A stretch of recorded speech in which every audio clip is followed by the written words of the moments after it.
It's time for Security Now. Steve Gibson is here. We have lots to talk about. Good news for Windows 10 users. Yes, you're going to get another year.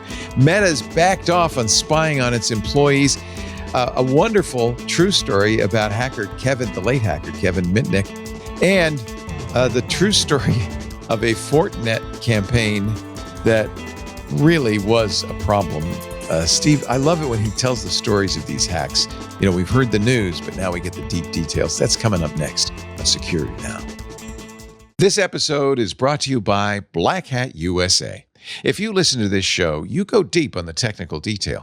Well, so does Black Hat. For nearly 3 decades, it's been where the security industry's most rigorous research gets presented and pressure tested.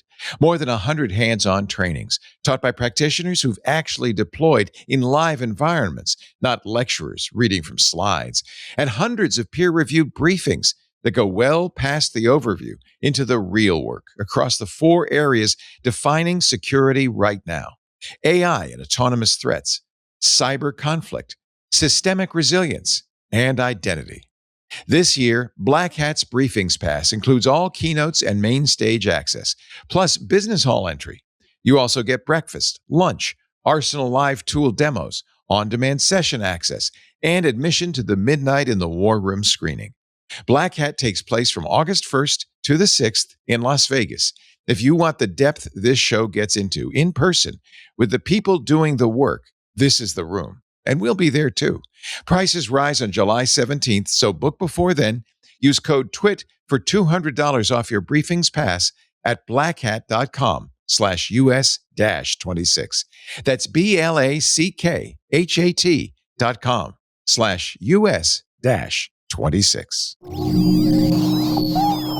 Podcasts you love. From people you trust. This is TWiT. This is Security Now with Steve Gibson, episode 1085, recorded Tuesday, June 30th, 2026. A SOTA state-sponsored campaign. Yes, it's Tuesday. You know what that means. Time for Security Now. Man, it seems like 7 days is too long to wait for Steve Gibson and the latest security news. Hi, Steve. I do see things pass by during the week, Leo, and I think, okay. And I often will jot a note to make sure that I come back to it and talk about it.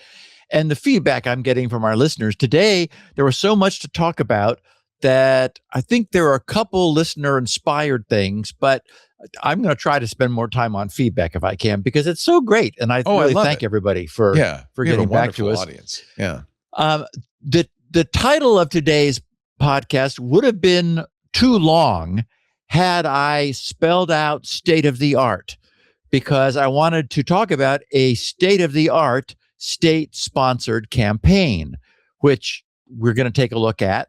Fortunately, state of the art has a standard abbreviation, SOTA, S-O-T-A. And then it was interesting because after I had used that abbreviation, it appeared in one of the articles that we're going to talk about. So I thought, okay, yeah, everybody's on board with SOTA. So Security Now episode 1085 for this last day of June 2026. We start on July tomorrow. The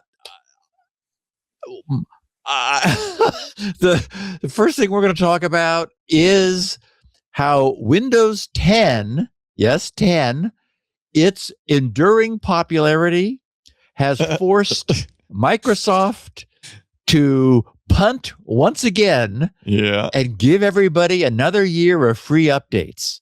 Wow. It had to happen.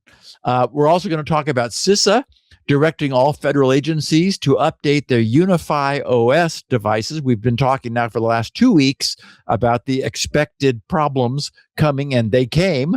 And so CISA said, thou shalt update.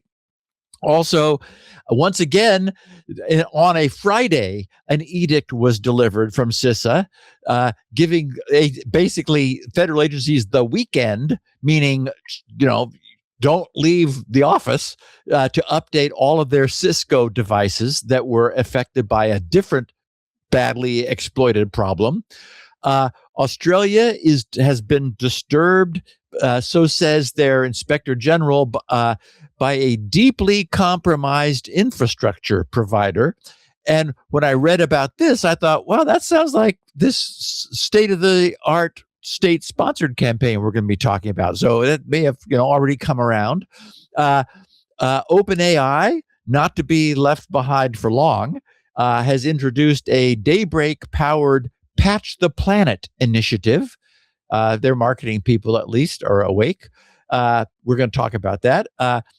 Meta's employee monitoring all of their employees, or at least a subset, we'll look at that, for AI training turns out to have backfired badly. It was one of those, what could possibly go wrong? And it did.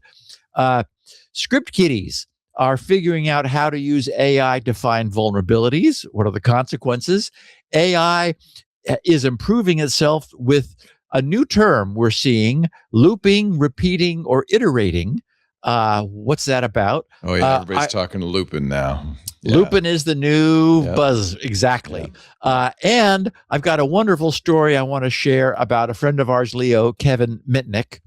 And then serious hackers mistakenly leave another server directory accessible, which is what leads us to learning about this Russian-based state-sponsored campaign, and which also begs the question: how many other campaigns are there where the directory was not left open by mistake, which allowed us to learn about them? So, lots of fun stuff to talk about. We've got one of our "What Are They Thinking?" pictures of the week. So, I think a fun podcast for this end of June. We will get that picture of the week in just a minute in all the security news, but let me start the show with our sponsor for this segment of Security Now, XBOW. We've talked about pen testing all the time, which is kind of the gold standard for finding flaws in your systems, right? But lately, I think people have felt like pen testing is slow because it's human driven, right? And it's slowing us down because we are now AI driven, and it's just a mismatch between the speeds. The AI has changed the pace of everything, but how software develops and developers work, of course, they're now really much more productive, but it's changed the pace of how software gets attacked, hasn't it? Bad guys are using AI to do that. So engineering teams are moving faster than ever. They're creating more and more applications, but the security, especially that gold standard pen testing, hasn't been able to keep up. Pen testing is still one of the most trusted ways to understand real, exploitable risk. But in an AI-driven world, it can become a bottleneck. Security teams are forced to choose between slowing down development to stay secure or moving fast and accepting gaps in coverage. Well, you don't have to choose anymore because XBOW is eliminating that trade-off. XBOW, XBOW, is an autonomous offensive security platform that runs continuous AI-driven pen testing, mirroring real-world attacks. And by the way, AI is really good at this because it never tires, it never slows. If something fails, it doesn't go, oh, shucks, it just tries another way. It's pretty amazing watching XBOW work. It doesn't just, it's not scanning for vulnerabilities. It's doing what a hacker would do. It's discovering, exploiting, and then validating vulnerabilities. So you're only dealing with issues that really are issues. They really matter. That means dramatically fewer false positives and a clear view into real attack paths, how an attacker would go after you. That's why you do pen testing, right? With XBOW, these tests run fast in hours, not weeks. You get complete visibility into how an attacker would move through your systems. You get the ability to uncover issues that traditional tools miss, including 0 days, novel attack paths. The AI is really good at finding this. And XBOW's results speak for themselves. Application security leader at sesnam.cz has a great quote. He says, quote, "Even right now, after 1 year, I don't know any other company that is at least close to XBOW in terms of agentic pen testing." That's what they call it, agentic pen testing. And the result is fantastic. Predictable cost, consistent quality, stronger security, and you don't slow down your engineering team.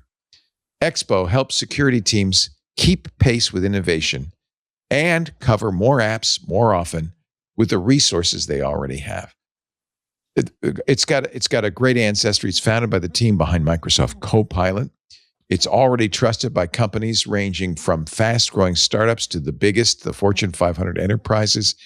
Expo is quickly becoming a mission-critical layer in modern security stacks. I want you to know more about it. You need this. Go to expo.com to start a pen test today. That's expo.com. And we thank them so much for supporting security now. This is really good news. You can do the pen testing and you can keep up. All right. I have a picture of the week and I'm willing to look at it together with you. I haven't seen it yet. One of our German listeners sent this to me, ran across this and took a picture of it.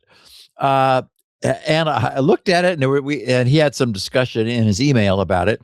I gave this the caption, "How to create a dead end for cyclists." I don't even understand what this is. And it's the oddest thing because we see in the foreground a road which apparently is cyclist friendly. It's like, come on, guys, ride your bicycles down here. Then that would be this bike path. That's right. There, and it is like a bike path, but and there's a big like a cycle sign over on the right to let you know, hey, here's where you should be riding your bikes. That's good. Yeah. But then it veers off to the edge of the road, forcing any cyclist onto some little brick paver area, which then has another sign in the middle of at the end of the brick pavers says end. That's it. So that's it. It's done. So I guess that's the deceleration lane or something so clearly that's crazy. For whatever reason, bicyclists are not welcome down that road any further. And if you're a sign follower, well, you'll veer off and come to the brick pavers and then hit the end of the cycling road. Wow. Now, it's also, there are not a lot of cyclists that have been captured by that. I mean, I don't see any. So it's right at the same place as you're leaving town. So obviously the town loves cyclists, but the rest of them, never mind. Forget about it. Just drive off. I don't. So where are the cyclists? Exactly. What are you supposed to do? Where are the cyclists that have been captured by this? It's not clear where they go. Wow, that is pretty hostile, actually. But when you think about it, it's like, okay, sorry, go drive off the road and now come to a stop because you cannot go further if you obey the signage. So a dead end for cyclists. Yeah. Okay. So it's gratifying to see a prediction about something that really should be done come true. Sadly, gratifying or not, that doesn't happen often enough. Our listeners all know how disgusted I've been with Microsoft's continuing attempts to squeeze their Windows 10 users into moving to Windows 11. Many, and for quite some time most, current Windows 10 users evidenced just as little desire to do that as once upon a time Windows 7 users wanted to move to Windows 8. It was thanks, but no thanks. Everything is working fine, like Windows 7, just want to stay here, and because Windows 8 is stinky. So anyway, as we also know, Microsoft arbitrarily, capriciously, and unnecessarily raised the minimum hardware requirements for Windows 11 in a transparent effort to force the purchase of new and now onerously expensive PCs. We know it was arbitrary, capricious, and unnecessary because Windows 11 runs quite well without complaint on PC hardware that lacks every one of those newly imposed so-called requirements. They can all be bypassed because none of them are actually required. Against this backdrop, in the summer of 2025, which actually June 24th to be exact, Microsoft reminded everyone that all support for Windows 10 would be ending a few months from then on October 14th, 2025. There's only one problem with that. Still, no one wanted Windows 11, and nearly everyone was still quite happily using Windows 10. So as we covered at the time, Microsoft blinked and gave everyone an additional full year of ESU, their extended service updates. And this is quoting them, in order to give everyone more time to migrate to Windows 11, unquote, they said. Or apparently quite often to give everyone more time to save up the money needed to purchase a new PC when the one they currently had was running Windows 10 just fine, not having any problems. So this allowed everyone to remain on the ESU plan until October 12th, which is approaching, of 2026, later this year. So we're back to beating this poor and quite dead horse because time flies. And we're once again here at the end of June, and still, despite reluctantly returning feature after feature, and we hear from Paul and Richard every week, like, oh, Windows 11 got this feature of Windows 10 that had been taken away. Oh, and it got this feature of Windows 10 that had been taken away. And they rewrote this UI because it was really slow in Windows 11 and now it's fast again. Anyway, even after reverting some of the incredibly inefficient user interface implementations that had been largely responsible for Windows 11 poor performance, no one still wants Windows 11. And I mean, there are people who like it. I had to be using it toward the end of the work on SpinRite and also on the DNS benchmark so that I knew what was going on. So, but it's pretty. The corners are rounded, but I'll be setting up a new system with Windows 10 because all the evidence I've seen on the internet says that 10 runs on, given the same hardware, much more quickly than Windows 11. And 11 has nothing that I need. So anyway, on top of all that, thanks to the AI drama that has swept the globe, that new Windows 11 capable PC that Microsoft seems to be pushing everyone toward will now be significantly more expensive to purchase today than it would have even a year ago when people said, no thanks, Windows 10 is running just fine. So anyway, you can guess now, as I said at the top of the show, what Windows just did. Yep. Or Microsoft just did. Yep. They blinked again. They once again extended the Win 10 ESU program for another year until October 12th, 2027. So everyone using Windows 10 gets to keep using the Windows they love on the machines they already have. And what's even better is that the continuation of the ESU program means that Windows 10 can and will be the recipient of the results of Microsoft's still unnamed, I would at this point say stubbornly unnamed, codename M- system, which will be cleaning up the mess that was left behind by decades of Microsoft's previous human developers. So what Windows 10 is getting, when you think about it, is really the best of all possible worlds, since all development on Windows 10 has blessedly been halted years ago.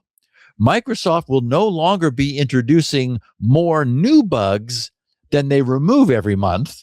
Instead, the extension of the ESU program for another year will give their new AI model-driven bug discovery and removal system the time it requires to remove the thousands of latent bugs Windows still carries, thus turning Windows 10 into a near perfect operating system, like forever. Thank you, Microsoft.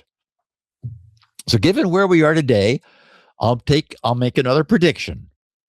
Given that the current RAM and semiconductor chip shortage is now expected to endure into 2028, they're not expecting it to resolve this year or next. This is likely to hold PC prices high, since the recent performance improvements in Windows 11 are finally beginning to allow it to run as well as Windows 10 always has on the same hardware. And since it has always been able to run on that same hardware.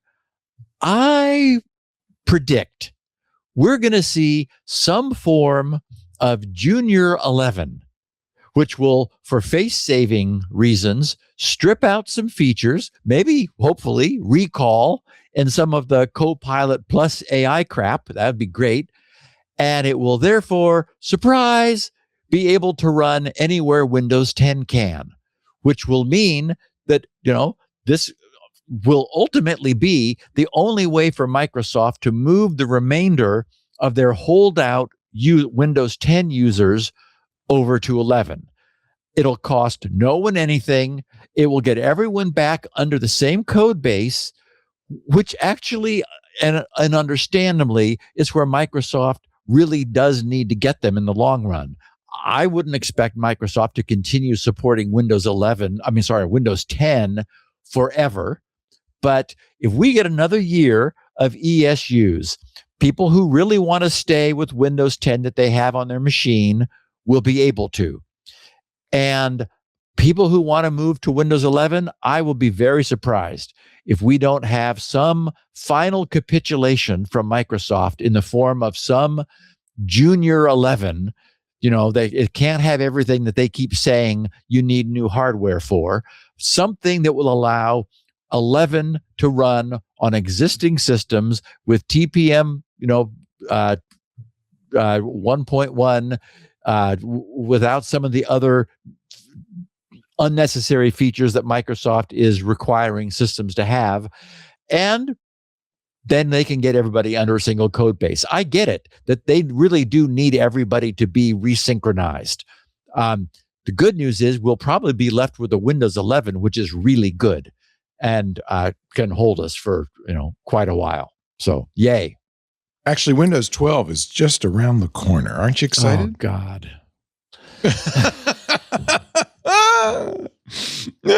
I'm sorry. Unbelievable. Maybe they'll, who knows what they're going to do. But clearly 10 refuses to let go, right? Yeah, they're just, people don't want to spend more money, especially now, Leo. Well, that's what's going on. Exactly. RAM is so expensive. Nobody's upgrading their computers anymore. Yeah. And so it's unfair to ask people to get more RAM and a new machine for no real reason. Exactly. And they're going to have to face that sooner or later. So a quick follow-up on the state of the recent Ubiquity flaws. Since CISA has seen hackers actively exploiting those 3 flaws in Ubiquity's UniFi OS, last Wednesday, CISA gave all federal agencies 3 days to apply the available security updates or their recommended mitigations if for some reason you can't supply the updates. The 3 Ubiquity flaws have been added to CISA's KEV, that's that KEV, the Known Exploited Vulnerabilities Database. There's 34908, which is an access control bypass flaw that allows an unauthenticated attacker to make unauthorized changes to a UniFi OS system, potentially leading to full system compromise. And when, we know when they say potentially leading to, it means, yes, you get to do that. 34909 is once again a directory path traversal vulnerability, which we never seem to be able to get rid of all those, that allows an attacker to access sensitive files on the underlying operating system, potentially exposing configuration files, credentials, and other sensitive data that could facilitate account takeover. And 34910, an improper input validation flaw that enables an attacker to inject and execute arbitrary operating system commands, potentially leading to remote code execution. Basically, this is a perfect trio of flaws that, you couldn't get a better set of 3 if you want something that allows you to remotely take over a system of any sort. So as we know, Ubiquity released updates for all 3 of those vulnerabilities back in May. And Leo's UniFi OS instances, which were all set to auto-update, all did. So, Yeah. Leo, you were never in any danger. Hopefully, everybody else has done this too. What's changed is that the pace of attacks following their disclosure and or the reverse engineering of updates necessitates taking the human out of the update decision loop. Just let automation handle that. Might it screw up? That's a possibility.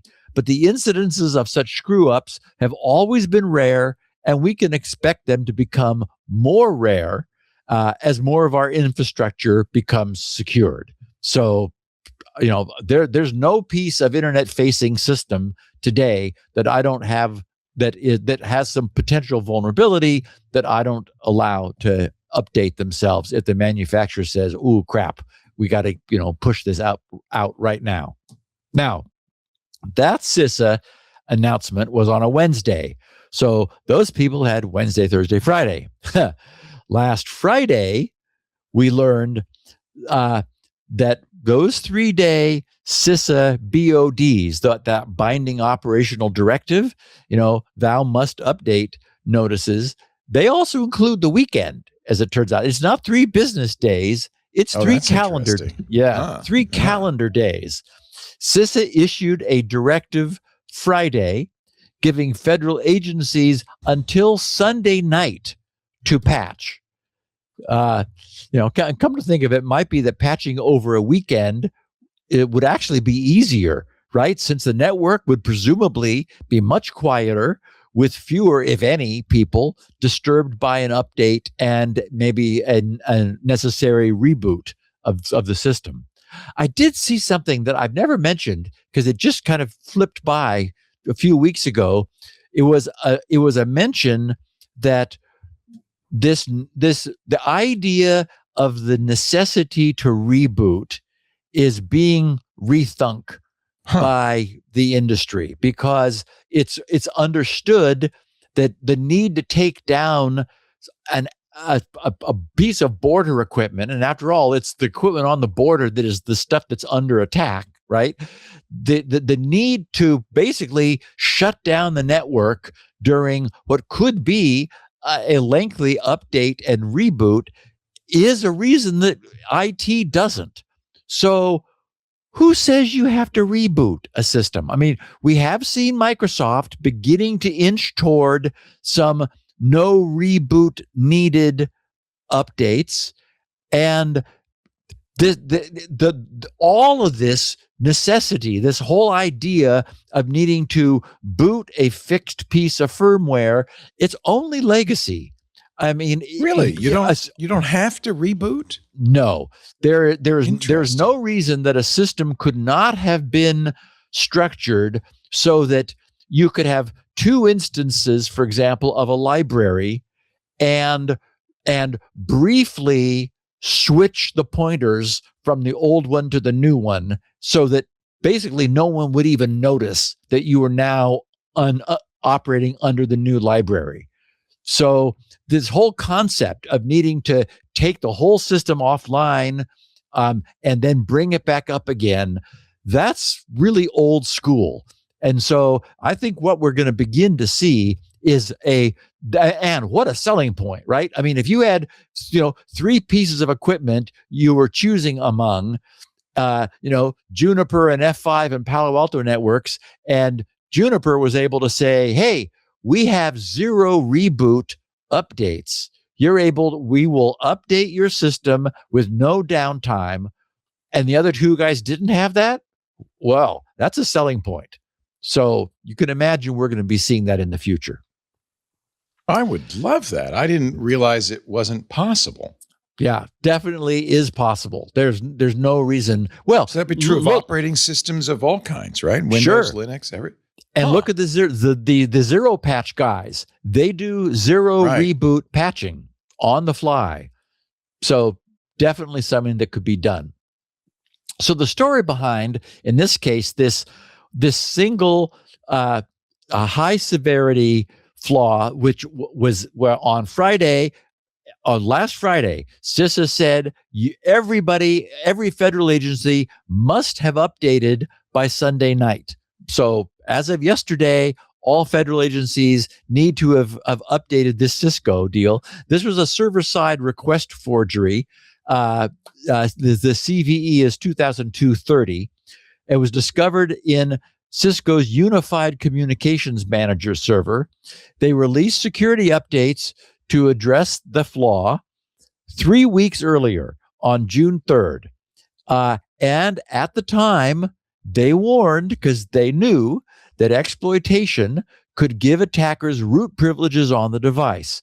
They wrote, quote, a vulnerability in Cisco Unified Communications Manager, the Unified CM, they call it, and also Cisco Unified Communications Manager Session Management Edition, which of course is Unified CM SME, could allow an unauthenticated, meaning no credentials, remote attacker to conduct server-side request forgery, SSRF, attacks through an affected device. This vulnerability is due to improper input validation for specific HTTP requests. An attacker could exploit this vulnerability by sending a crafted HTTP request to an affected device. A successful exploit could allow the attacker to write files to the underlying operating system that could later be used to elevate to root. So that was then, June 3rd, when they announced the update and offered patches and said, this is important, critical, do it. 3 weeks later, that vulnerability is now being actively exploited. 3 weeks. So this is not even a monthly patch cycle deal. This is, you need to do this if you want to keep bad guys out of your systems. And we know the Cisco has had a legendary problem of keeping bad guys out. So that's not a lot of time. On the other hand, it did take 3 weeks. So hopefully, whoever's in charge of updating today, here we are, middle of 2026, did not wait until CISA gave them no choice with their binding operational directive. Since in this case, CISA's BOD, BOD, was issued several days after attacks had been detected in the wild, because after all, KEV is known exploited vulnerabilities. So it's clear that CISA has seen the light regarding the need for speed in responses to these. Remember that flow chart, that tree, the decision tree chart that we looked at last week had, it had many of the leaves of that tree demonstrated that they get it because there were 3 days to patch response times on many of those decision endpoints. So I more than anything, I really do hope that the word is filtering out that everything we have known, and this is the problem, institutional inertia and just conceptual inertia, historical inertia, everything we have known about the dynamics of vulnerabilities, exploitation, attacks, and patching has been thrown up in the air. It's unclear when or how it's going to settle down, but what is clear is that nothing will be as it has been before. AI has changed all that. I'm seeing many predictions around, through the industry, in the press, the popular press, the tech press, of a coming onslaught of massive AI-driven cyber attacks. And as I've said also, it seems to me that's less likely.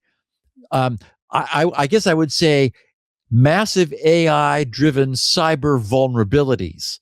But vulnerabilities are different than attacks, right? Because it's unclear to me how attacks make money. Like broad, huge, hundreds of millions of users affected. Cryptocurrency money is entirely the name of the game. What I expect to be more likely is many more successful network penetrations followed by extortion. And the bad guys are increasingly likely to attack those enterprises, as we've seen, that really must protect their exfiltrated data. A couple of weeks ago, we saw that large law firm that made a $2 million ransom payout, which was 1% of their annual take of $200 million, which payout was defensible and sane because the cost to them in reputation and client lawsuit damage of not paying the ransom and hoping that their data isn't leaked would just be too great. So the problem with changing updating habits is, as I said, the great weight of institutional inertia. The hope is that the AI attack hysteria, which I think is what it is, which I doubt will materialize, may be what the IT department actually needs. They need the hysteria in order to obtain the resources they require to be able to update with, much more speed, much more nimbly. So we can hope that that's the way, that's the shape this takes. That, the boss hears that, oh my God, the AI is coming to get them. So when IT guys say, hey, we need a couple more people whose job it is to do nothing except to keep all of our equipment updated, so we're not attacked by the coming AI tsunami, the boss is going to say, okay, yeah, go get them. Instead of saying, oh, I don't know, can't you have Mo just do that too? Mo's already overworked, Leo. Mo's a busy guy, especially on weekends, apparently. So I'm still puzzled. I mean, I think if you're going to modify the kernel code, I think you'd have to reboot. No. How would you do it without restarting the machine? You just have to have so a kernel is normally a bunch of libraries. I mean, there's a microkernel and then a whole bunch of kernel drivers. Right. And I can see you could modify kernel drivers without rebooting. And in a microkernel, so you may have the memory management API. So the only thing you need is for there to be a moment when no threads are in the memory management API, and you can just switch to newer code that runs the same API. And now some use after free vulnerability is gone that the previous code has. So okay. I guess for me, I see it so clearly because this is where I program, is in assembly language. You're in the kernel. It's where that is all happening. But there really isn't anything that precludes an on the fly switch out of old code for new. So you got a microkernel running right now. Yeah. And you would just say, okay, here's the new kernel, halt the code and jump to the new microkernel. Yes, switch the threads over to the new microkernel. Right. You wouldn't and they don't know everything would have to be idempotent though, right? I mean, it'd have to be reentrant. Correct. So that's part of the problem is I'm sure a lot of it's not reentrant. Well, so as soon as the threads are out, then you don't have any. So that code is dead. It's not running anymore. In a microkernel, there is like memory management is one of the core functions of any kernel.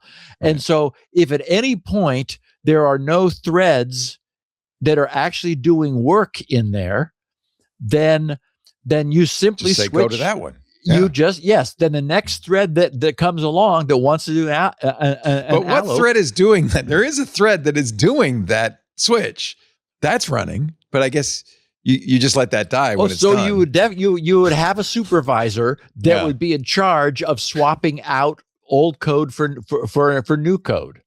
They're speculating in the Discord, and I think this is probably accurate, that most operating system companies kind of think it's just a good idea to reboot once in a while. Like users think it's a good idea to reboot once in a while. Even the operating system companies know that there's stuff in the memory that probably shouldn't be there. There's memory leaks that they wish weren't there. But yes, the technical term is cruft. Cruft, yes. So rebooting once a week isn't the end of the world. And we've talked about And we've talked about how rebooting your router can help to flush out malware that is not able to obtain persistence. But I'm completely sympathetic with a network engineer who says, I'm not bringing the network down. I don't care if it's 3 a.m. I'm not taking the network down. I do it at home because I've got so much crap now that this like on the internet is like, oh, what's going to happen if I, block, what if I get a new IP address? Oh. I've got system timers running all hours of the day or night. I'd have to look and make sure that stuff, because if one doesn't run. Oh, and Leo, if your AI agent was unable to blog when it wanted to, it could be in the middle of a blog. It can blog any time of the day or night. I don't know when it's blogging. No, that's right. I'd have to say, hey, Quicksilver, are you in the middle of anything right now? just let me know, because I'd like to reboot right now. Man, that's interesting, because nobody does this really that I know of. Maybe there's some mission critical systems. I'm sure, you know what? I'm sure the space shuttle doesn't reboot or didn't reboot. I'm sure the International Space Station doesn't have to reboot. I mean, there are mission critical systems that cannot restart. Right. And it's only in sci-fi that they say, okay, everybody hold on to something. We're going to have to shut down gravity while we reboot. Wow. Joshua 337 in our Discord says, I had a Cisco switch up for 19 years. That's nice. That's nice. It's because he never patched it. Would you like me to do an ad right now? That'd be good. Okay. I apologize. There's somebody drilling outside. Yeah. But, that's all right. This is life in the little city, the small town we call it. It's not loud for us because you don't hear it? Okay, good. Because those mics are really good. I have a lot of noise suppression going on in various spots. I hear it.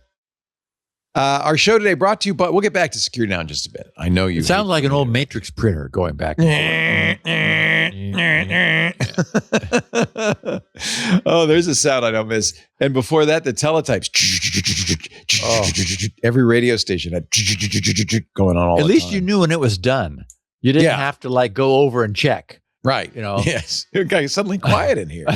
And you'd buy these big enclosures to put the teletype in so that it would be somewhat padded quiet. Booths. They had their own padded booths. Yeah. It'd still be noisy.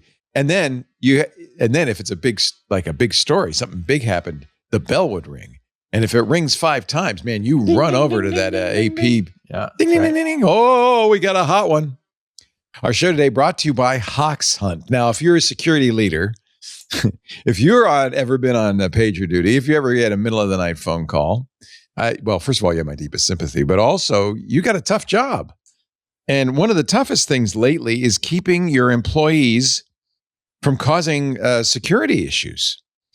You probably even have security training for them, right? But you've been there. The eye rolls that you get during training, the one-size-fits-all phishing simulations that the employees go, oh, that one again. They spot them a mile away. The report button that gets ignored more often than not. It is not easy these days. Your programs are running, but it's not changing employee behavior, right? Meanwhile, AI is making real attacks more convincing by the day. And maybe you're in the situation where leadership is starting to ask the question, the one you don't have the answer to, is this actually working? Hawks Hunt is built to answer that. Hawks Hunt empowers your employees to spot and stop advanced phishing attacks to drive measurable behavior change through personalized, gamified micro training powered by AI and behavioral science. As an admin, you'll love it because Hawks Hunt does the heavy lifting. Simulations run automatically across email, Slack, and Teams because it's not just email anymore. And they're personalized to each employee, just like the bad guys do it, based on role, location, behavior. It's personalized, which makes it very much harder to ignore. These simulations are really good. Every simulation uses AI so that they're mirroring real-world attacks. That means your employees are going to get tested on things that are actually getting through, not some outdated template they immediately, spot. Gamified training makes it fun, too. It keeps engagement high. You know what's really important? It keeps it fun in the sense that it's not a punishment anymore. Nobody learns by being punished. But people love to learn when it's fun. Because every interaction generates a coaching moment. You're not just tracking completion, you're actually building behavioral indicators that tell a real story that you could show the boss. Reporting rates, repeat clicker reduction, time to report, the kinds of metrics that hold up when leadership is asking you that tough question. But you don't have to take my word for it. With over 3,500 verified reviews on G2, Hawks Hunt is the top-rated security training platform recognized for best results and easiest to use. It's also a customer's choice recognized by Gartner. And of course, it's used by thousands of companies, the biggest companies in the world, the companies you've heard of like Qualcomm, DocuSign, Nokia. They all use Hawks Hunt to train millions of employees worldwide. Maybe you should look at Hawks Hunt. Visit hawkshunt.com/security now today to learn why modern secure companies are making the switch to Hawks Hunt. That's hawkshunt.com/security now. We thank him so much for supporting Steve's good works here at Security Now. We thank you for supporting it by going to that address so they know you saw it here, hawkshunt.com/security now. Steve? So last Wednesday, Mike Burgess, who is the current Director General, I called him the Inspector General earlier, but he's the Director General of Security and the head of ASIO, which is the Australian Security Intelligence Organization, published his annual threat assessment for this year, for 2026.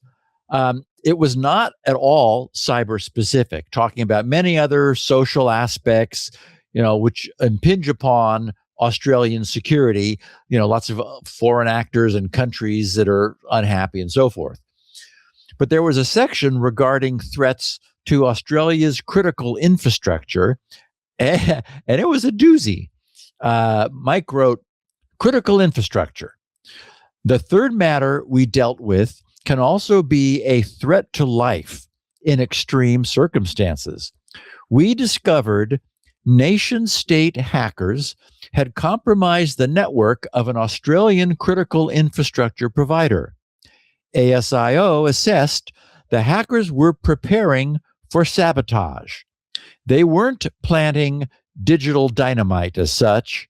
They were mapping out the network and maintaining access so they could cripple it at a time of their choosing.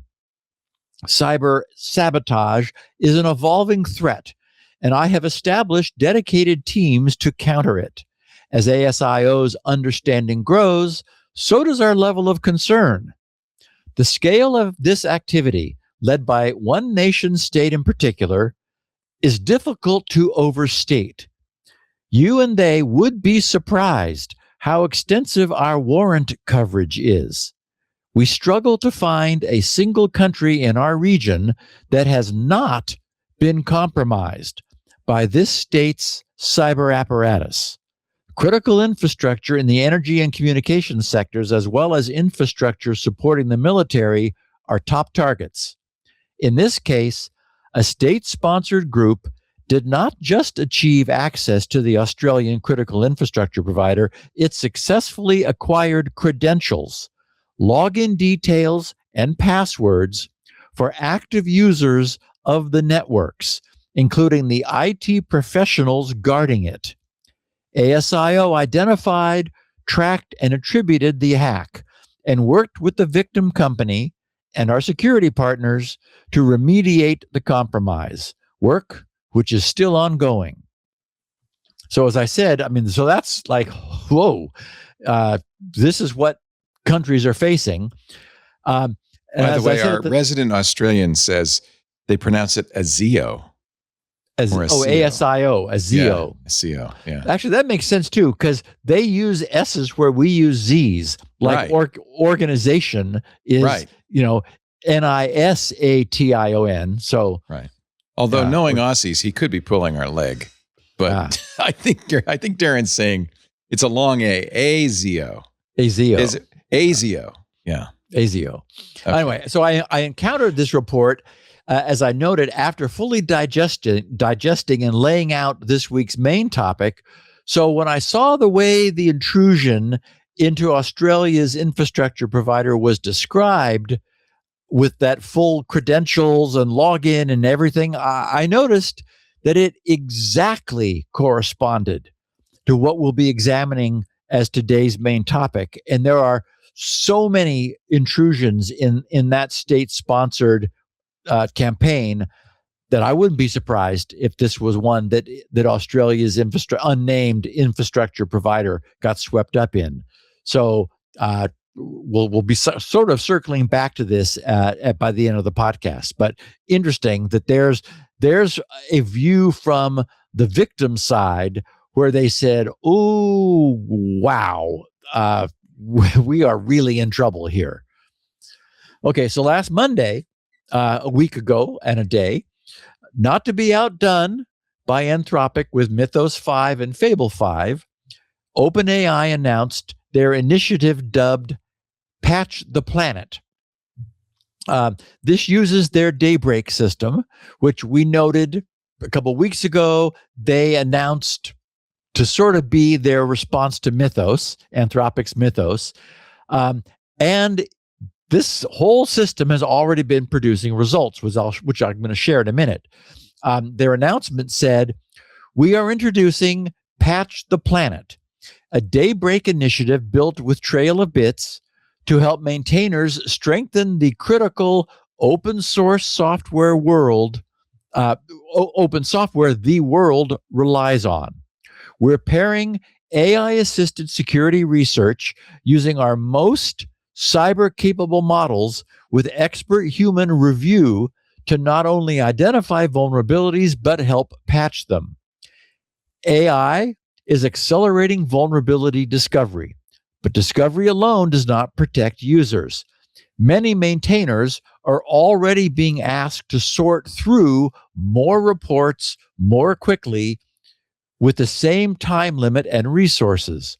Patch the Planet is built to reduce that burden, not add to it. Security engineers review findings before they reach maintainers, work with projects to develop patches and tests, and build reusable workflows that help teams continue improving security after the first fixes land. Trail of Bits has committed their entire security research organization toward this effort for our initial surge. They're working directly with maintainers to investigate and validate vulnerabilities, develop and test patches, and coordinate disclosure of vulnerabilities. Additionally, we will be partnering with HackerOne, of course, the famous bug bounty offering, and Caliph, who are helping us take our efforts further with vulnerability triage, coordinated disclosure, and additional focused vulnerability discovery efforts. So how does Patch the Planet work? Each engagement under Patch the Planet begins in consultation with the maintainer. So like the maintainer of a specific project, right?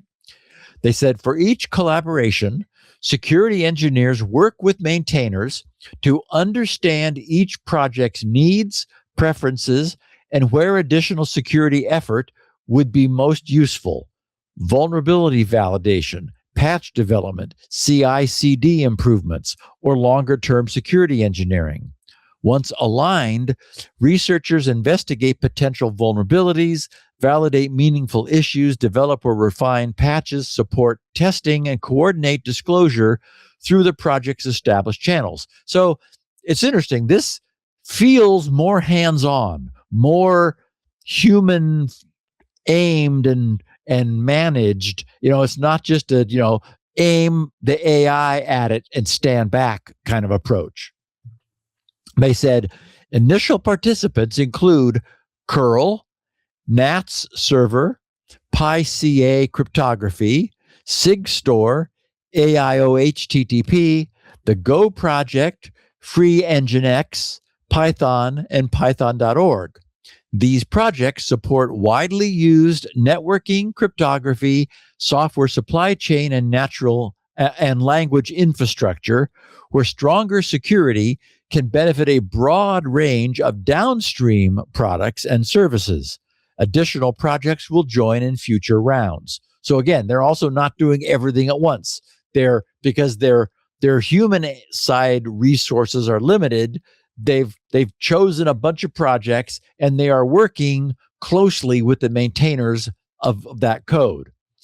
They said Trail of Bits has dedicated security engineers to work full-time with Codex and GPT 5.5 Cyber across 19 open source projects and has already identified hundreds of security issues and merged dozens of patches, with many more still undergoing coordinated disclosure.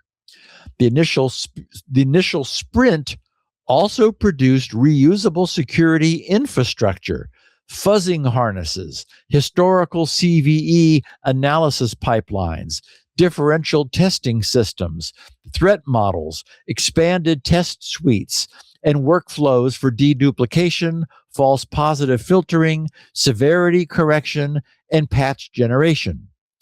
Some project-specific details will be shared later as testing, remediation, and coordinated disclosure progress.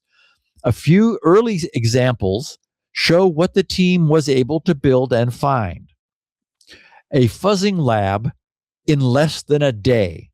Trail of Bits engineers used, here it is, repeated Codex/goal runs with GPT 5.5 Cyber to build an entire fuzzing lab covering dozens of entry points, variant builds, platforms, and novel test seeds. Engineers set the objectives and refined the prompts. The system then used coverage feedback to keep expanding into new surfaces, target edge cases, and filter weak or invalid candidates.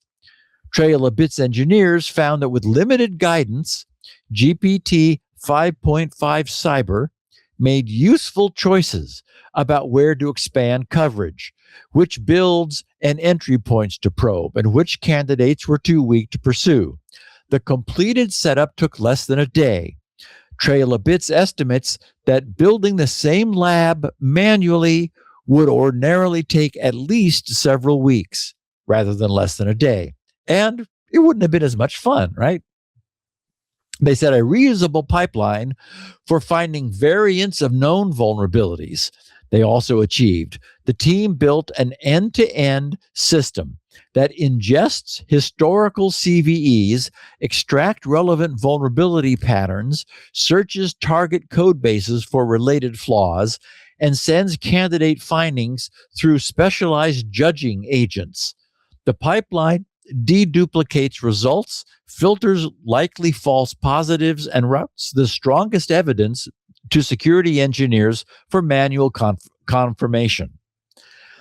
This turns years of public vulnerability history into a repeatable search strategy that can be applied across projects.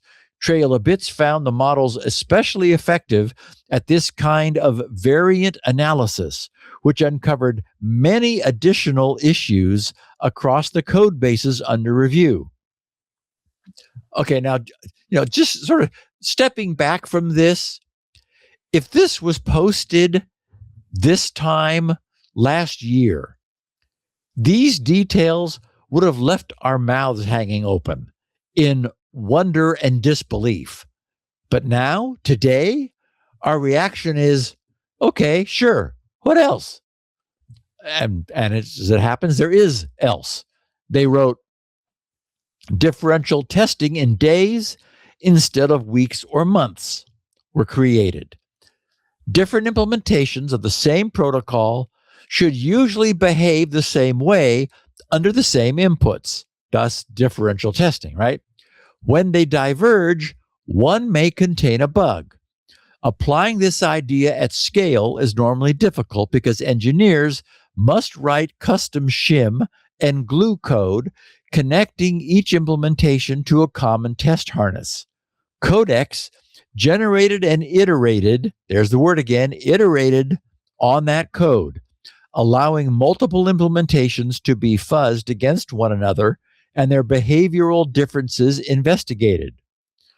And again, I'll just highlight that we're hearing terms like repeated and iterated more and more. We'll be talking about looping here a little bit later.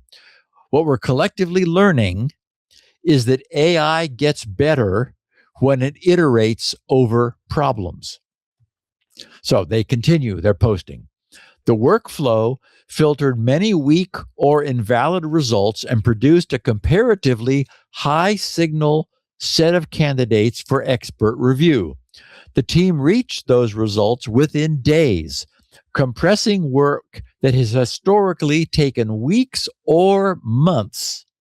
Trail of Bits is continuing to expand and refine these tests before publishing project-specific details.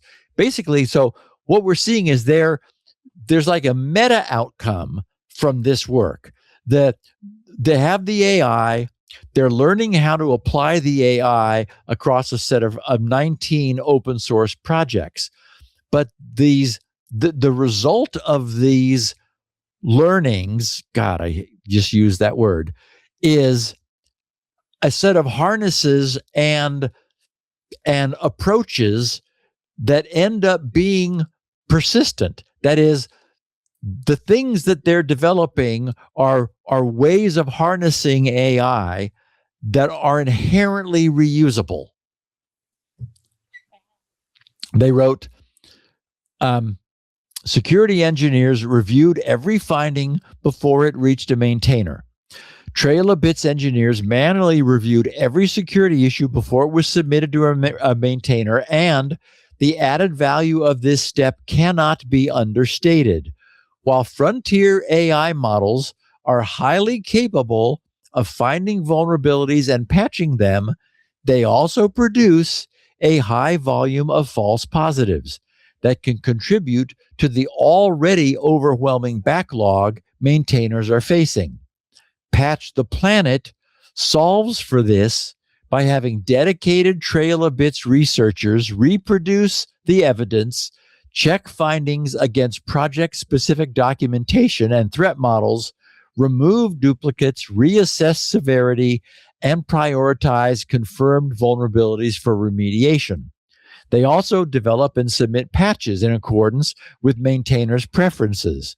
Maintainers remain in control of what patches are deployed and how disclosure is handled.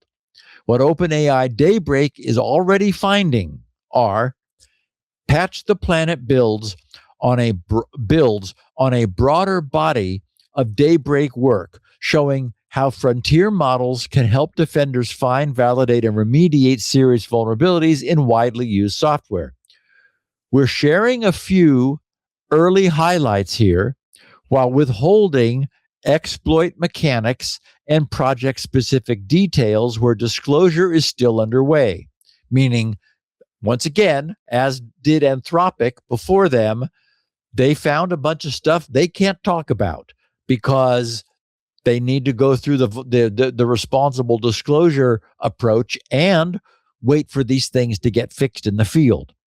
They said, as fixes land and coordinated disclosures conclude, we plan to publish deeper technical reports that walk through individual findings, research methods, validation workflows, and lessons other defenders can apply, right? So as I said, the things they're learning from this end up having long-term, much wider application.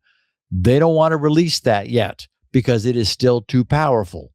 So they said, our findings span every layer of the software stack, with many more still in the disclosure process.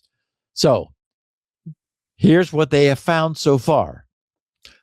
Of operating systems, the Linux kernel, GPT 5.5 Cyber identified security-relevant components across more than 30 million lines of code, flagged potential security issues, and then validated them dynamically, generated 8 kernel pointer information leak proof of concepts, and 24 local privilege escalation exploits. We noted that hundreds of issues were identified. This is the subset for which proof of concepts were automatically generated. So 30 million lines of code from the Linux kernel. They've found 8 kernel pointer information leak proof of concepts, meaning validated, verified, 24 local privilege escalation, validated, verified, out of hundreds more that they're still working toward. Under OpenBSD, they said our models identified a 23-year-old use after free in OpenBSD's kernel implementation of System 5 semaphores. OpenAI researchers reproduced the issue and confirmed that it would allow an unprivileged local user to escalate privileges to root. What about FreeBSD? Security researchers at Caliph used codecs to find and validate using proof of concept exploits for several LPEs, local privilege escalation, in FreeBSD. Across a broader FreeBSD campaign, OpenAI researchers confirmed 34 vulnerabilities and produced 7 local privilege escalation POCs, proofs of concepts. And for networking, DNS mask, Codex Security independently identified vulnerable patterns corresponding to 4 of the 6 DNS mask CVEs, which were later fixed in 2.92 Release 2. The HTTP2 bomb that we talked about the last couple of weeks. Caliph used Codex to identify HTTP2 bomb, a denial of service technique affecting major HTTP2 implementations, including Nginx, Apache IIS, and Pingora. Caliph's analysis suggested that more than 880,000 internet-facing websites were running affected server software with HTTP/2 enabled. Now, that was interesting to me and also deeply annoying. Those are the jerks we looked at a couple of weeks ago who bragged about the discovery of this protocol failure vulnerability and released its information, including a working proof of concept, in a complete lack of coordinated disclosure. They essentially said AI has changed everything such that coordinated disclosure timelines no longer apply. Yeah. Meanwhile, those in charge of web server operation were scrambling in a panic, which could have been avoided with just a little bit of courtesy.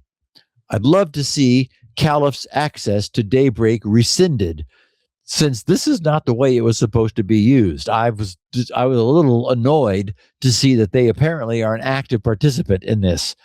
Again, I'd love to see that change. Anyway, what about browsers? OpenAI continues. Chrome. OpenAI researchers found and reported 5 exploitable vulnerabilities in Chrome's V8 JavaScript engine, including 3 that were identified and remediated within days of being introduced. Safari. In roughly a week of focused WebKit work, over 10 exploitable Safari vulnerabilities were found and reported. Firefox.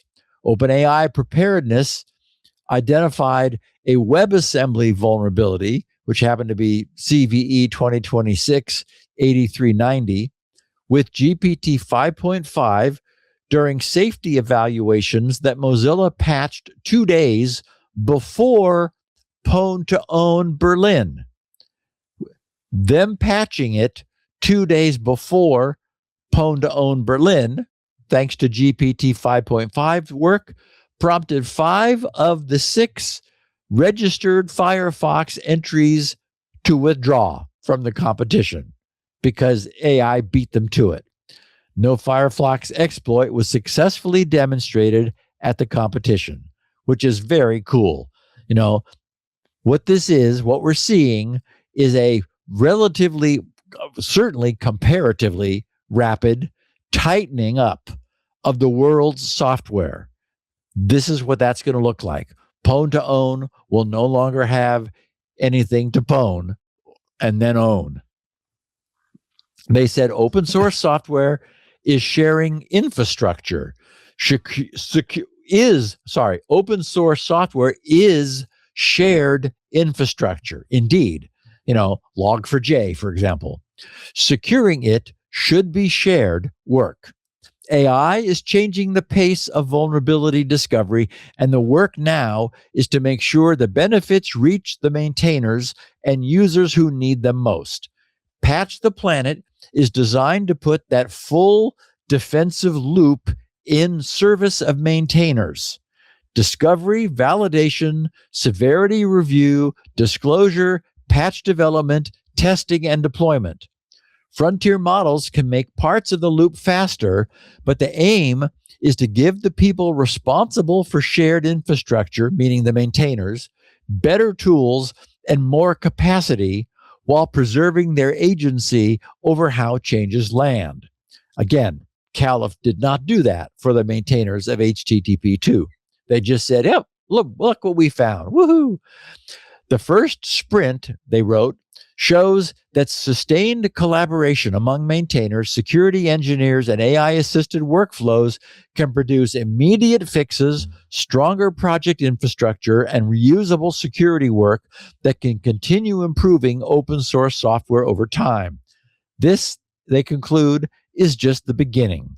As more fixes land and coordinated disclosures complete, we plan to publish deeper technical reports on selected findings, the methods used to discover and validate them. In other words, they're going to show how the AI was harnessed in order to do this, and the workflows defenders can adapt to help protect the software everyone depends upon. If you are a maintainer, you can apply to join Patch the Planet. So I've got a link to the Patch the Planet page in the show notes. It's trailofbits.com/patch-the-planet. So Daybreak was a bit delayed, as we know, relative to Claude Mythos preview. And it appears that, as we might expect, its approach differs in the details. But the evidence clearly suggests that OpenAI is not out of the game by any means, and that's great news for everyone. Very, very cool. Yeah, very interesting too. So they join Anthropic with the Claude Mythos preview work to turn their attention, and they're finding bugs. So is this Patch the Planet the equivalent of Anthropic's Glasswing? Exactly. Kind of? It is the equivalent. Where it differs is that Glasswing was also offered, I believe, to non-open source maintainers. Yes, that's right. In fact, mostly non-open source. It's like Microsoft and people like that. Right. Yeah. Right. And I paused because I also know that Mozilla got it and fixed hundreds of bugs using some Mythos. Open source. Sure. So some open, but so far this looks like it is the Patch the Planet. They're basically OpenAI is saying we are so dependent upon open source, and also note that this does give them and their partner Trail of Bits something that Glasswing didn't have. Because it's open source, they're able to turn this loose on publicly available source. When you give a private company that has closed source, you're basically just saying, we're giving you access to Mythos. We don't have your source, you have your source. So we're not going to be able to see nearly as much into how you're using Mythos to obtain results. So it's a different approach that has a different set of trade-offs. Anyway, but yes, it is their equivalent. So both of these two big guys with state-of-the-art frontier AI are now proactively working to clean up the install base of software.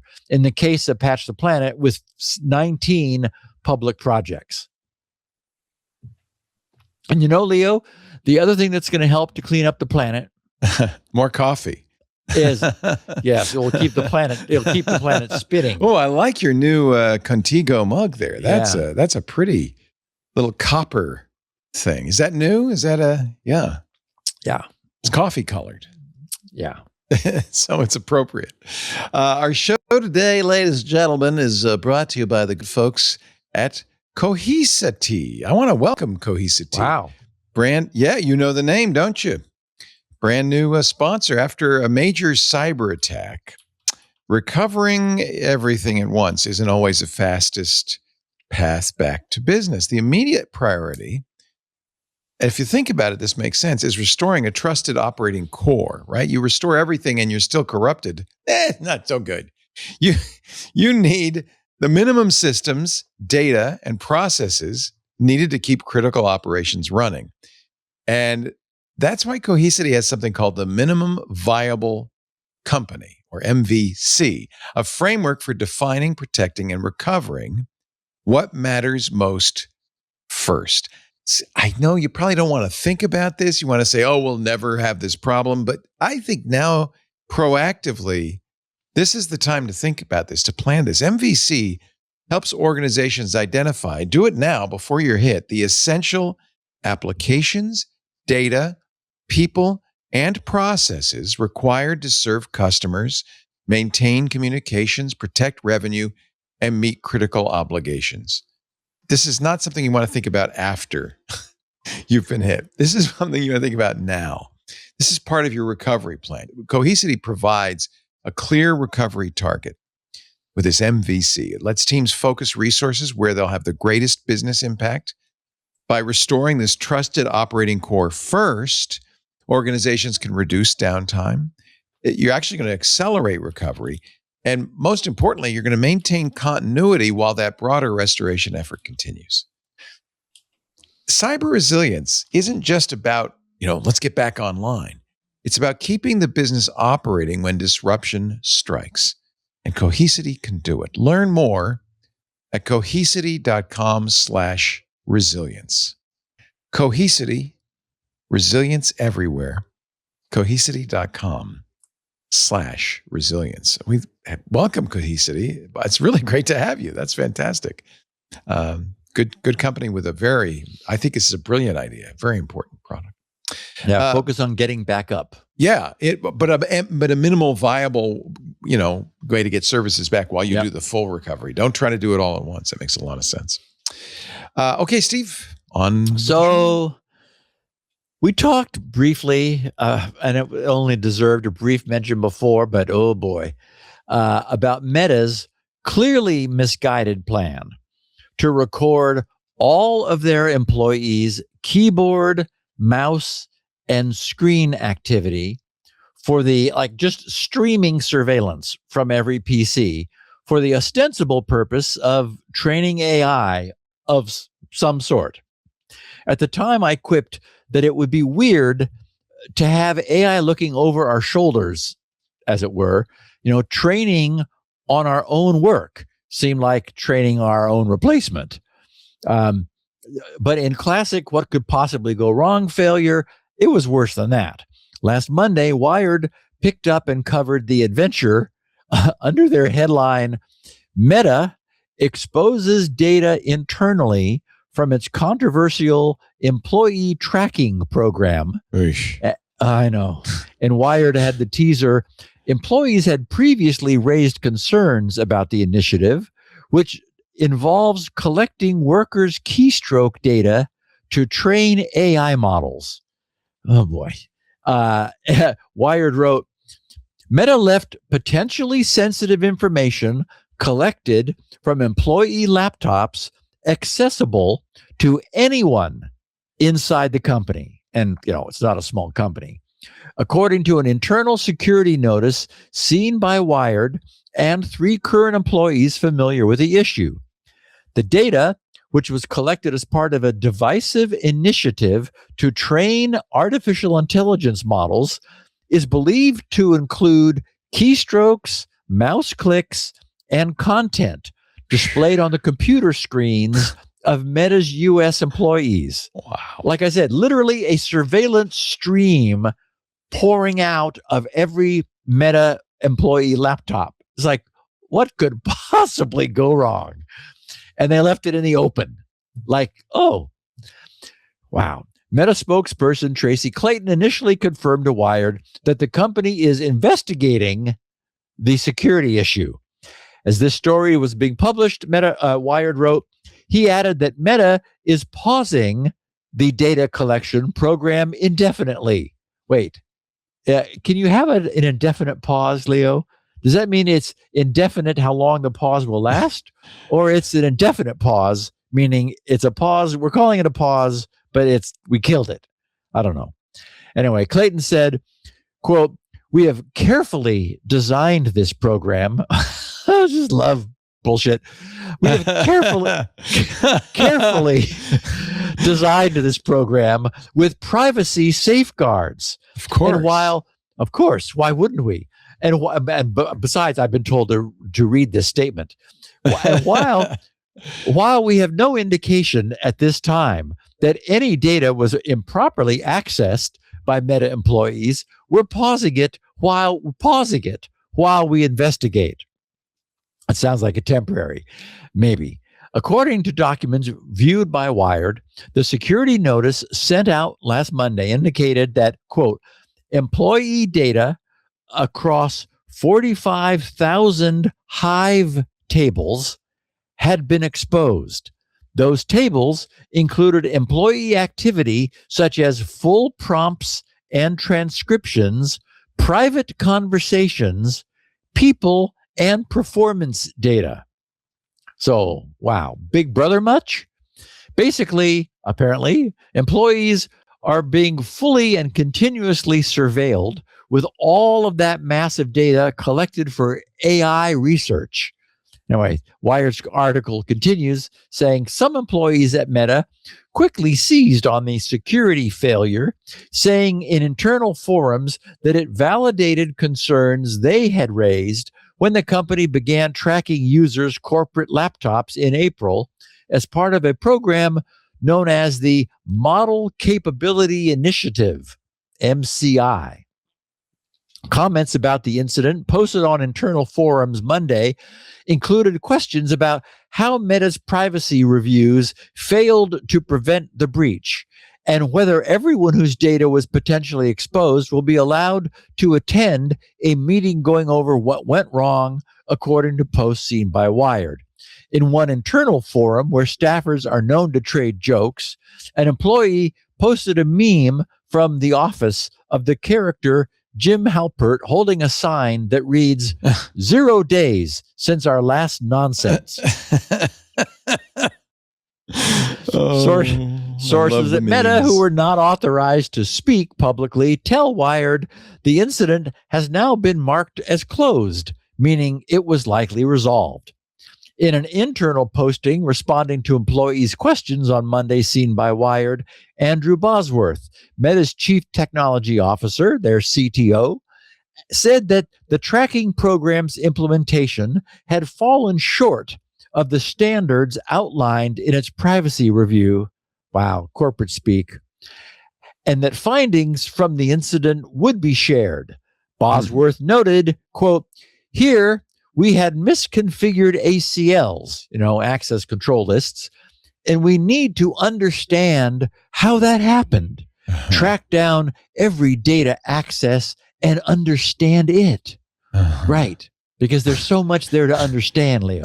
Yes. Well, very important. Yes. A couple of months ago, Bosworth told employees concerned about potential data leaks that the tracking program is tightly controlled and uses the same protection standards, storage systems, and access controls as other sensitive data sets. Oh, that's not good.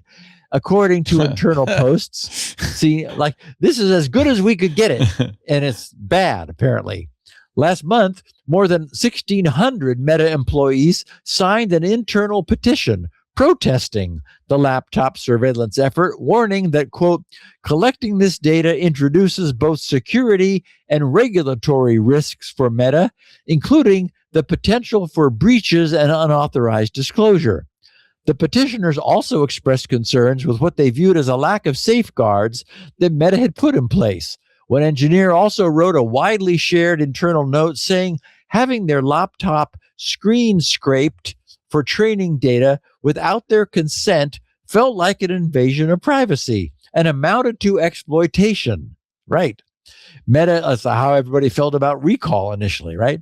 Yeah. Meta executives have previously defended the data gathering project, saying it was necessary to train AI systems to use computer software the way humans do. How else are we supposed to replace our That's right. our customers? We have to train on the people doing the work. I mean, our employees, yes. How else are we supposed to fire everybody? Come on. And I love this. I love this, Leo. In audio of a company meeting leaked last month, Mark Zuckerberg, that humanist, told employees that, quote, AI models learn from watching really smart people do things. Yeah. And the average intelligence of the people who are at this company is significantly higher. Wow. And our AI will be even higher, and then we can get rid of you. Yeah. So is even higher than the average contractor who could be hired specifically to produce this kind of data, right? We would hire contractors and spy on them instead of on our own employees. But after widespread protests from employees, Meta this month began offering more exemptions to the monitoring, including letting staffers briefly turn off the surveillance so they could complete sensitive tasks, such as scheduling a personal appointment. According to two people familiar with the matter, some employees are still demanding that the tracking be stopped altogether. Apparently, we have a pause of indefinite duration, whatever that means. Meta faces more regulatory scrutiny about data security than most companies. It's subject, deservedly so, it's subject to a U.S. Federal Trade Commission consent decree that expires in 2040, requiring it to maintain processes to avoid breaches. Well, that would be nice. But current and former employees have told Wired that the requirements are inadequate and outdated. Meta also has begun offloading some work reviewing programs and features for potential privacy and security risks to artificial intelligence. That's right. Ask the AI if we're doing enough. It wasn't immediately clear whether AI played a role in the access control issue. With the MCI data. The security incident will likely contribute to the ongoing morale crisis at Meta, where employees have been frustrated by the past few years of mass layoffs, a turbulent reorganization, and an all-out push to develop AI models and features. In March, Meta created a new applied AI team and moved some 6,500 employees into new roles focused on improving AI models. Some Meta staffers have described the projects they've been assigned as menial and soul-crushing. Meanwhile, Bosworth sent out a memo to employees last week apologizing for the company's atrocious communication about the AI reorg and promising improvements, including clearer communications and a return of some office perks. Oh, wouldn't that be nice? Fresher coffee. Yes. Wow. So, okay. Meta does not seem like an employee-friendly place to work. No. But I'll confess to being able to see both sides of this. First, certainly the idea of essentially sucking in everything every employee does is inherently creepy. And the question of its secure storage is the first thing that springs to mind. As I said, in that sense, it's identical to the reception Microsoft received when they introduced Recall. Everyone's immediate reaction was, and how exactly are you going to absolutely, positively keep all of our screen history safe forever?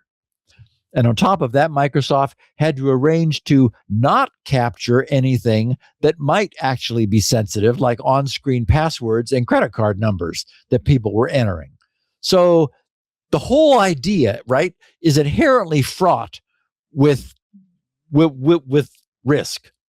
Okay, so before I examine the other side of this argument, just so we're very clear, I fully get it that streaming into storage somewhere every key press, every mouse twitch, and every screen image experienced and created by a mass of employees is just asking for trouble.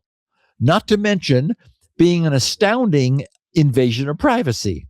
In the past, we've examined the amount of or lack of privacy an employee using company bandwidth on company computers in a company's facility should reasonably be able to expect. And we've seen the need for an enterprise to make whatever it's doing with regard to monitoring its own network and thus indirectly its own employees, at least very clear.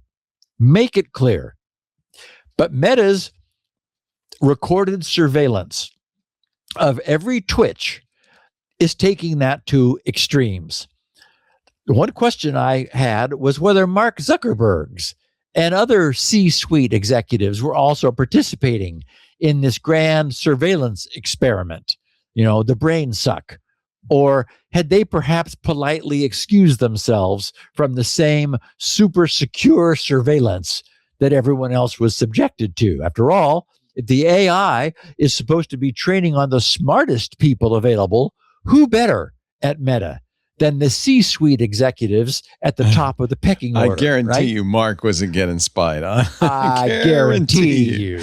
They're not replacing him anytime soon.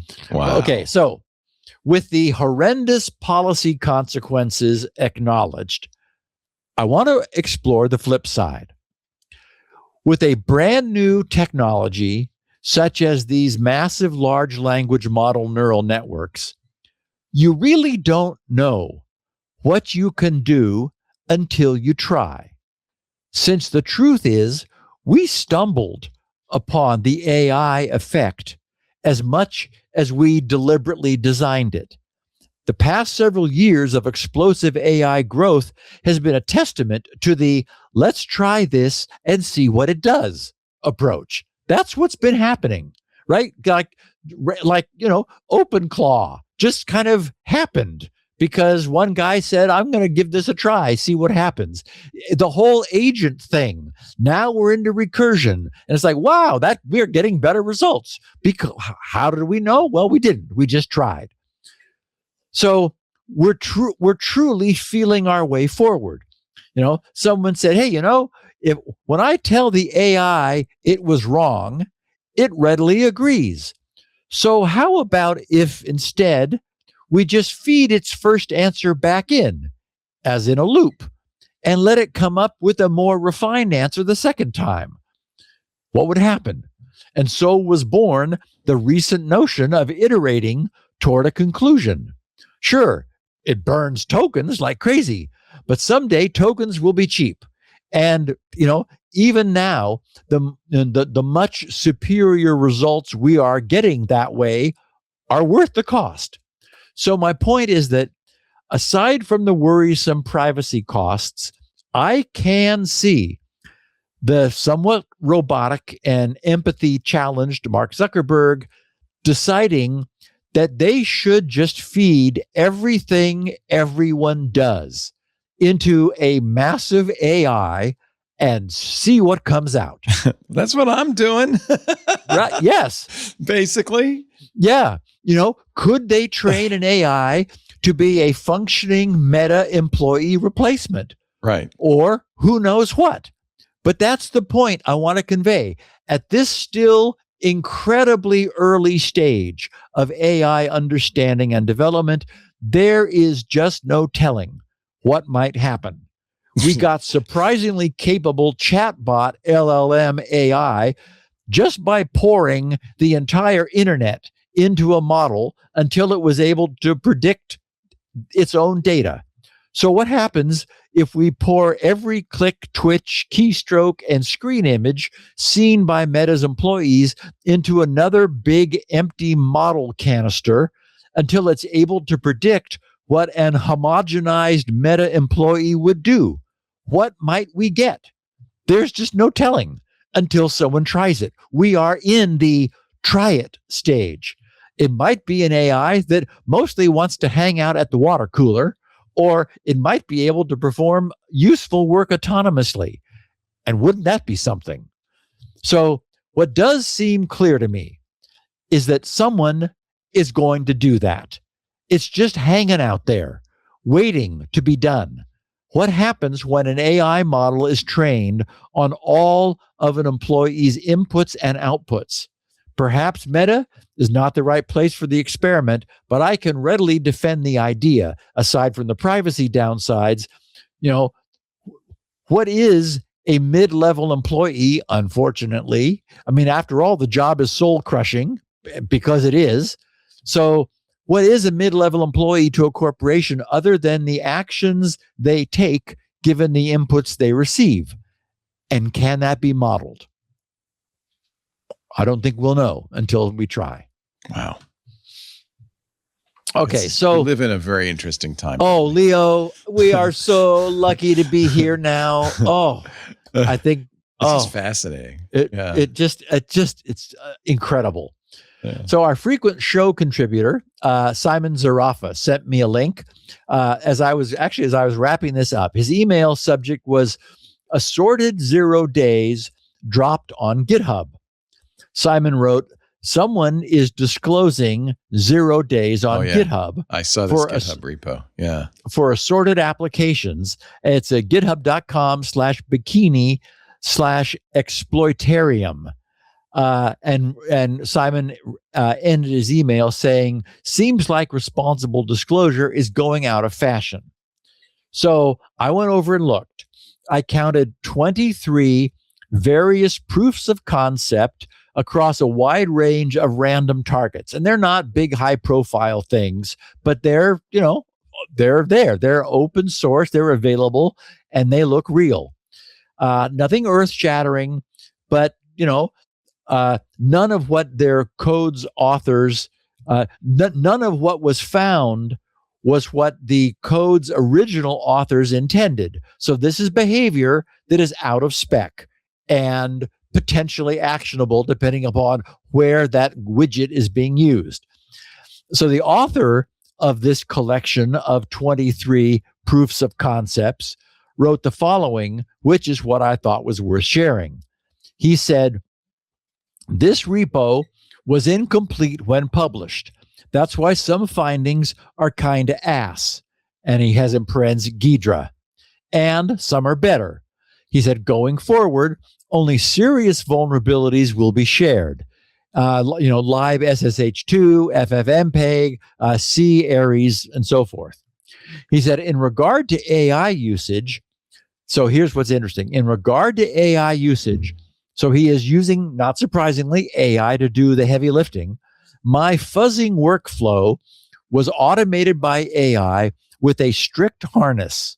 I used GPT 5.5-3-codex-spark for all the fuzzing, as barely any thought, and he has in quotes, is necessary when provided with an efficient harness. Contrary to the growing narrative that I'm just some random child burning tokens, I do, all caps, actually have a degree in the subject and have published multiple papers on fuzzing methodology.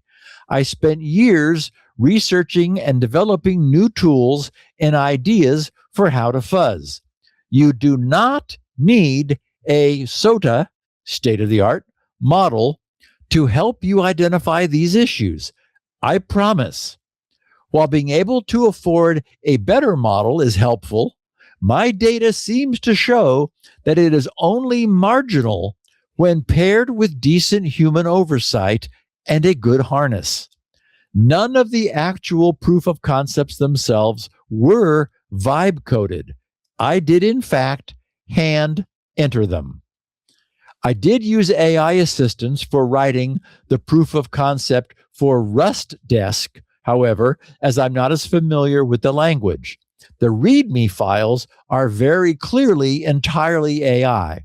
However, as AI can format a pretty mean markdown file, I reviewed them to make sure they were accurate. I'd also like to credit someone for the OBJ dump finding. It turns out someone beat me to the punch. They also have a better proof of concept too. Please give them credit they deserve. And he gives a link to that. Okay, so what this demonstrates so clearly is that we have entered a world where the bar has been lowered so far that vulnerabilities are no longer either difficult or expensive to discover. And this dramatically reduces their perceived value. This means that an entirely new cohort of what we might have once referred to as script kiddies are now able to script AI, to play in what was previously an experts-only sandbox. And since these new participants may lack the training, the discipline, and the reverence that accompanies hard work, they are, as Simon noted, tossing the previous respectful model of responsible disclosure out the window. They don't value their own discoveries because they came by them too easily. They're much more interested in showing off. Aside from the consequences of the cost of vulnerability discovery being reduced to near zero, what this individual has to say about their ability to use lower ranking models to obtain useful results is certainly fascinating too. And it fits with our general sense that AI was able to obtain such results earlier than we knew. We just hadn't yet figured out how to ask it the right way. We are still learning how to ask. All of these harnesses are that. After our collective attention woke up to the realization that AI could do that too, with a concomitant, oh crap, what if the bad guys jump on this before us? Everyone switched into high gear, and the race has been on to further figure out and fine-tune AI vulnerability discovery and to then shore up our historically flaky software before it can be exploited. And Leo, in the show notes, I wrote, and I echo your sentiment, what an amazing time. I didn't read that before I said it. Yep. we agree on this. Yeah. Yikes. It really is something. It is also an amazing time for me to show everyone more coffee. My wonderful canister. Yeah, absolutely. Get the Contigo going, and I will get the commercial going. By the way, there's a development in the AI blog adventure, whatever is going on. I don't know what the hell to call this. So Cosmo, which is Dylan's agent, as I mentioned, read my agent Quicksilver's blog and had a response, which I gave Quicksilver. Quicksilver has added Cosmo's comment to his blog and now has written a blog post in response to the comment. And now Dylan, who's a human, is setting up a Discord so that all the agents can get in there and talk on their own. And I have no idea what the heck is going on at this point. It's getting weirder by the minute. Wow. It's a toy, right? It's just a toy. It's just what model are you running? Well, that's the fun thing. So I'm using an agent called Hermes from Noose Research. We've talked to the founder a couple of times. Love it. Really great. And the whole idea for me of Hermes was I don't want to be dependent on any brain. I'm thinking of Hermes as...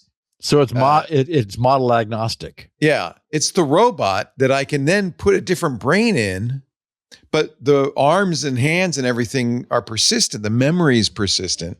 Right. So I use a variety of models. Right now using ChatGPT 5.5, but I've been getting good results with the Chinese model GLM 5.2.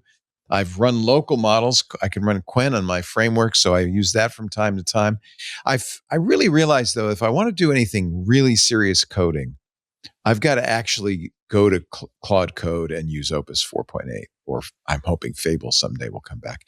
Because to write the actual code, I do want that. So they kind of talk to each other. They're both aware of each other. So I can tell a Quicksilver, hey, use... he thinks Claude Code's name is Kenobi. So I said, can you use Kenobi for this? And then it will. So I said, when we have serious coding, don't you try to do it because you're not smart enough. Use Kenobi, and so Kenobi does the coding. It's gotten out of hand. It's really gotten out of hand. I don't know what's going on. They say this is AI psychosis, but I think I'm very clear that it's just computer code. I don't think there's any entity involved at all. It is astonishing, though. But it's interesting what computer code can do, especially when it gets into the probabilistic space, when it gets out of the deterministic space where it can only do exactly what you tell it to do, but where it kind of is starting to kind of do things based on probability and it's kind of stochastic. It gets very, it's fuzzy, right? It gets very fuzzy and it's very interesting.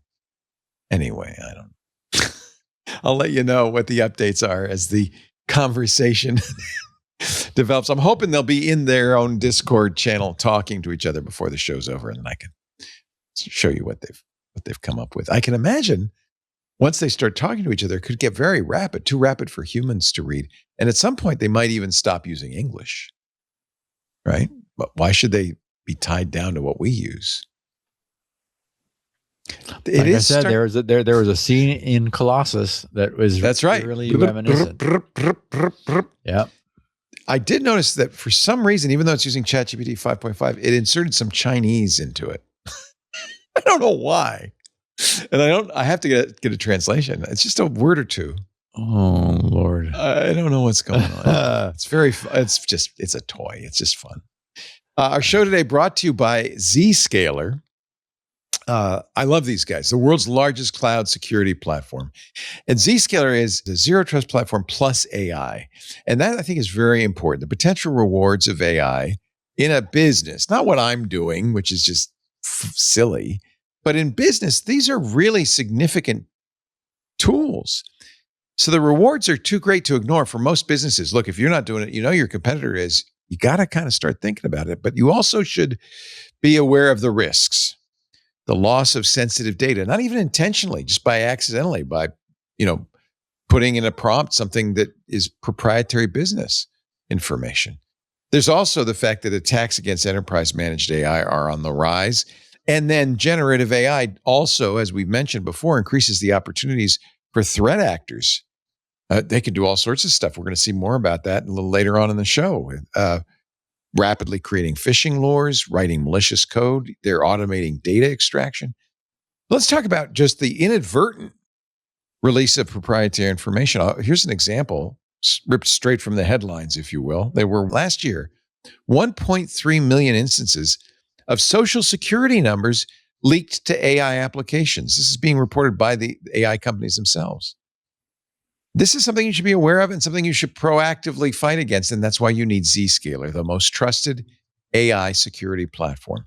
Did you know 40% of the Global 2000 use Zscaler? 40%. That's a lot of companies. Zscaler, get this, secures 500 billion transactions a day. 500 billion a day. They have more than 9.4 thousand global customers. Zscaler's net promoter score is more than 75. That's 150% higher than the average SaaS company. So they're really doing something right. Check out what Siva says. Siva is the director of security and infrastructure at Zuora. He says, he uses Zscaler, and he says they're using it to prevent AI attacks. Watch. With Zscaler being in line in a security protection strategy, helps us monitor all the traffic. So even if a bad actor were to use AI, because we have a tight security framework around our endpoint, helps us proactively prevent that activity from happening. AI is tremendous in terms of its opportunities, but it also brings in challenges. We're confident that Zscaler is going to help us ensure that we're not slowed down by security challenges, but continue to take advantage of all the advancements. With Zscaler Zero Trust Plus AI, you can safely adopt generative AI and private AI to boost productivity across the business. Their Zero Trust Architecture Plus AI helps you reduce the risks of AI-related data loss and protect against AI attacks to greater guarantee productivity and compliance. Two very important things in your business, I'm sure. You can learn more at zscaler.com/security. That's zscaler.com/security. Thank you, Zscaler, for supporting Steve and Thank you for supporting Steve by going to that specific address. That way they know you saw it here. Zscaler.com/security. Thank you, Zscaler. Steve? So the well-known, so this is our AI corner, although obviously we've had lots it's a big of corner. AI. I mean, AI has, it's not surprising that it's taken over the podcast because the implications, the world is freaked out about the implications of AI and security. And we're seeing why. I mean, real vulnerabilities are being found by the hundreds and thousands. So I want to share what Andrew Ng recently wrote in his deep learning newsletter regarding the focus that's currently gripping the AI community, exactly the point that you made earlier and that I've referred to a couple of times. It serves to further reveal the nature of current AI, and everything about it seems deeply intuitively correct to me. So here's what you'll see what I mean. Here's what Andrew wrote. Yeah. He said, "Dear friends, loop engineering is the hot buzz phrase after mentions of it by Boris Cherny, Claude Code's creator, and Peter Steinberger, OpenClaw's creator, went viral on social media. Loops are now a key part of how we get AI agents to iterate at length to build software. In this letter, I'd like to share my 3 key loops for building products. These loops guide not just how I build software, but also how I decide what software to build." Okay, now I'll briefly interrupt to explain that Andrew's 3 loops represent the 3 typical and distinct phases of any product creation process. Someone specifies what the goals are, then those goals are coded, then the original specifier, seeing the initial actual results of their specification, may change the spec and ask it to be recoded. And then once the product is placed into use, feedback from the field may be used to further refine the result. So that wasn't clear to me initially, but it should help to understand what Andrew means by loops as he continues. So he says, the agentic coding loop. Given a product specification and optionally a set of evals, that is, a data set against which to measure the performance of the result, we can have an AI agent write code, test its work, and keep iterating until the code is bug-free and meets its specification. This idea of closing the loop took off around the end of last year, and it has been a game changer in enabling coding agents to work longer productively without human intervention. For example, over the weekend, I was building an app for my daughter to practice typing, and my coding agent could easily work for around an hour using a web browser to check what it had built multiple times before getting back to me without needing my intervention. The engineering loop executes quickly. Every few minutes, the coding agent might build and test a new version of the software. I hear frequently from developers who are finding new ways to engineer more effective engineering loops. This is an active area of invention. Okay, and I'm just going to pause here to say, this is exactly what I mean. But why this is so exciting and why I'm glad I'm busy moving from one house to another, because and if not, I would be busy writing software in assembly language. I refuse to let this take hold of me. Leo, it's all yours. Good luck. You're smart. Good luck. I'm gone down the rabbit hole. It's too late for me. I could disappear into this so badly that no one would ever hear from me again. But I love how fluid this is and how the possibilities literally are endless. Okay, so that's the agentic coding loop, the way it looks and feels and how it works. The developer feedback loop, Andrew's second loop. He says, in this loop, a developer examines the current product and steers the coding agent to improve it.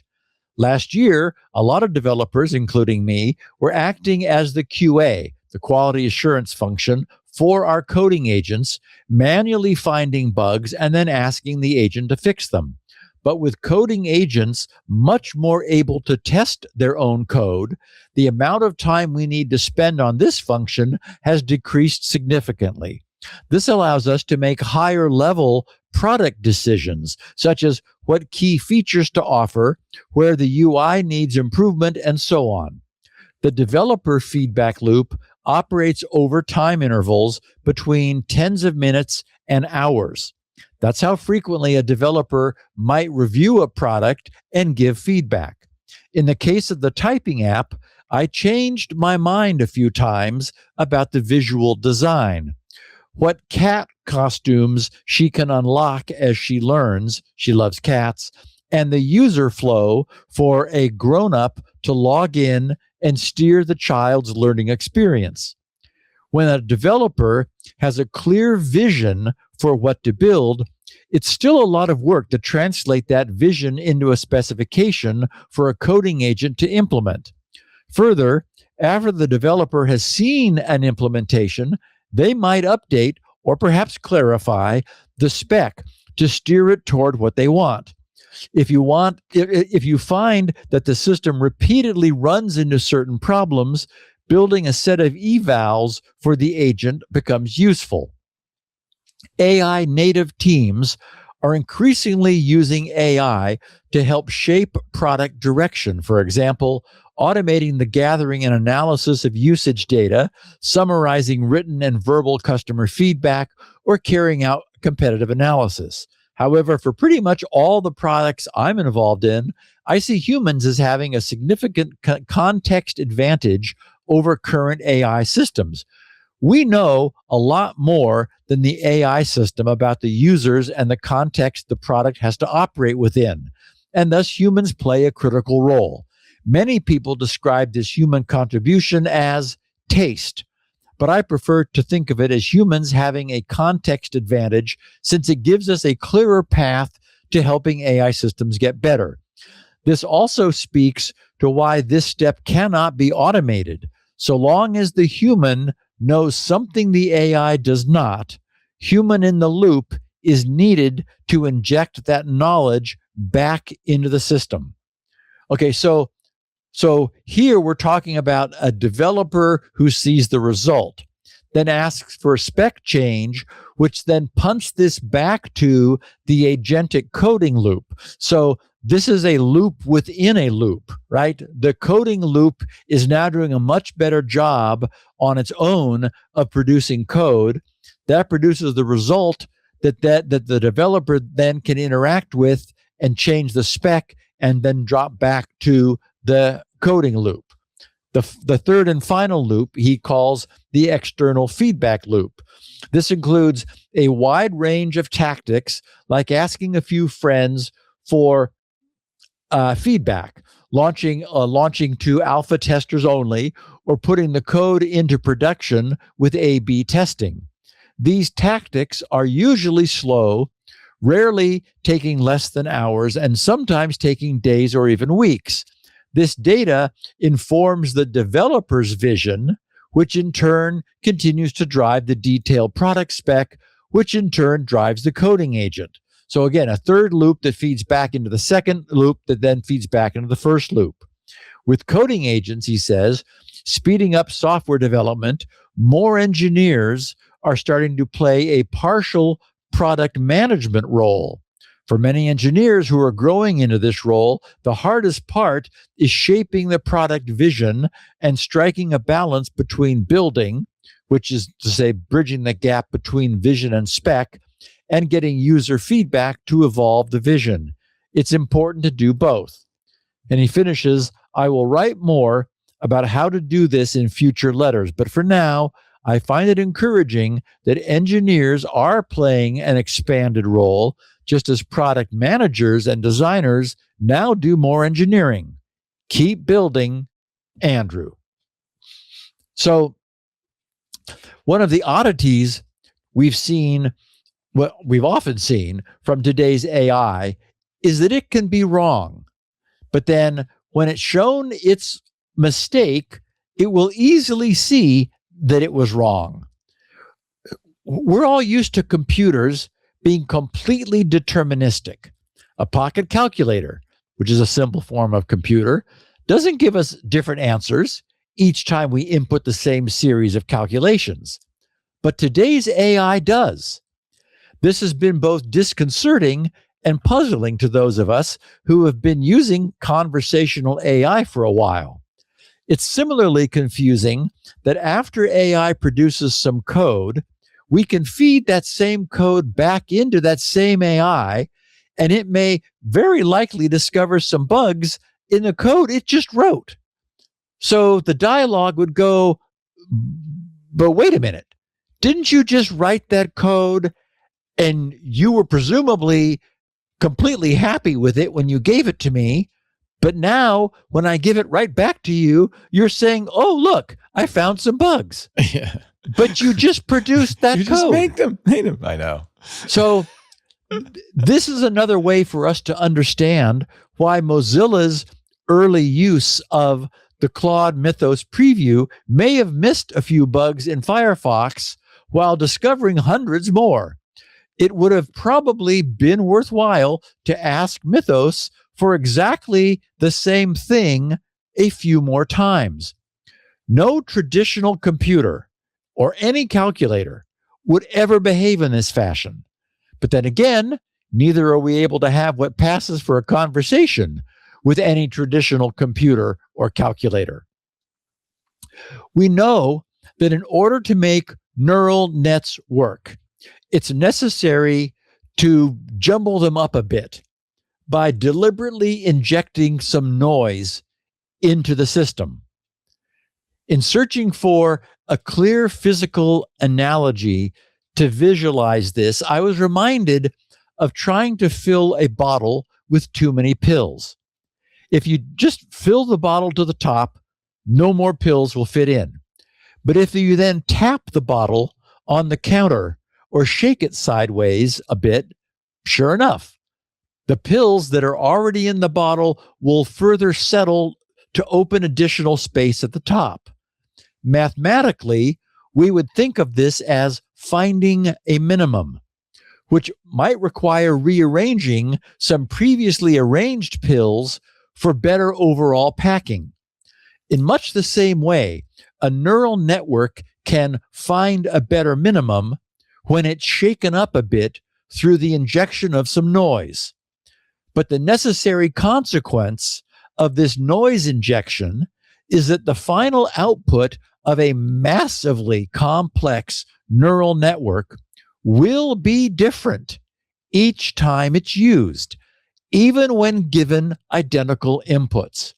The same number of pills in the bottle, but a different packing arrangement each time you fill it.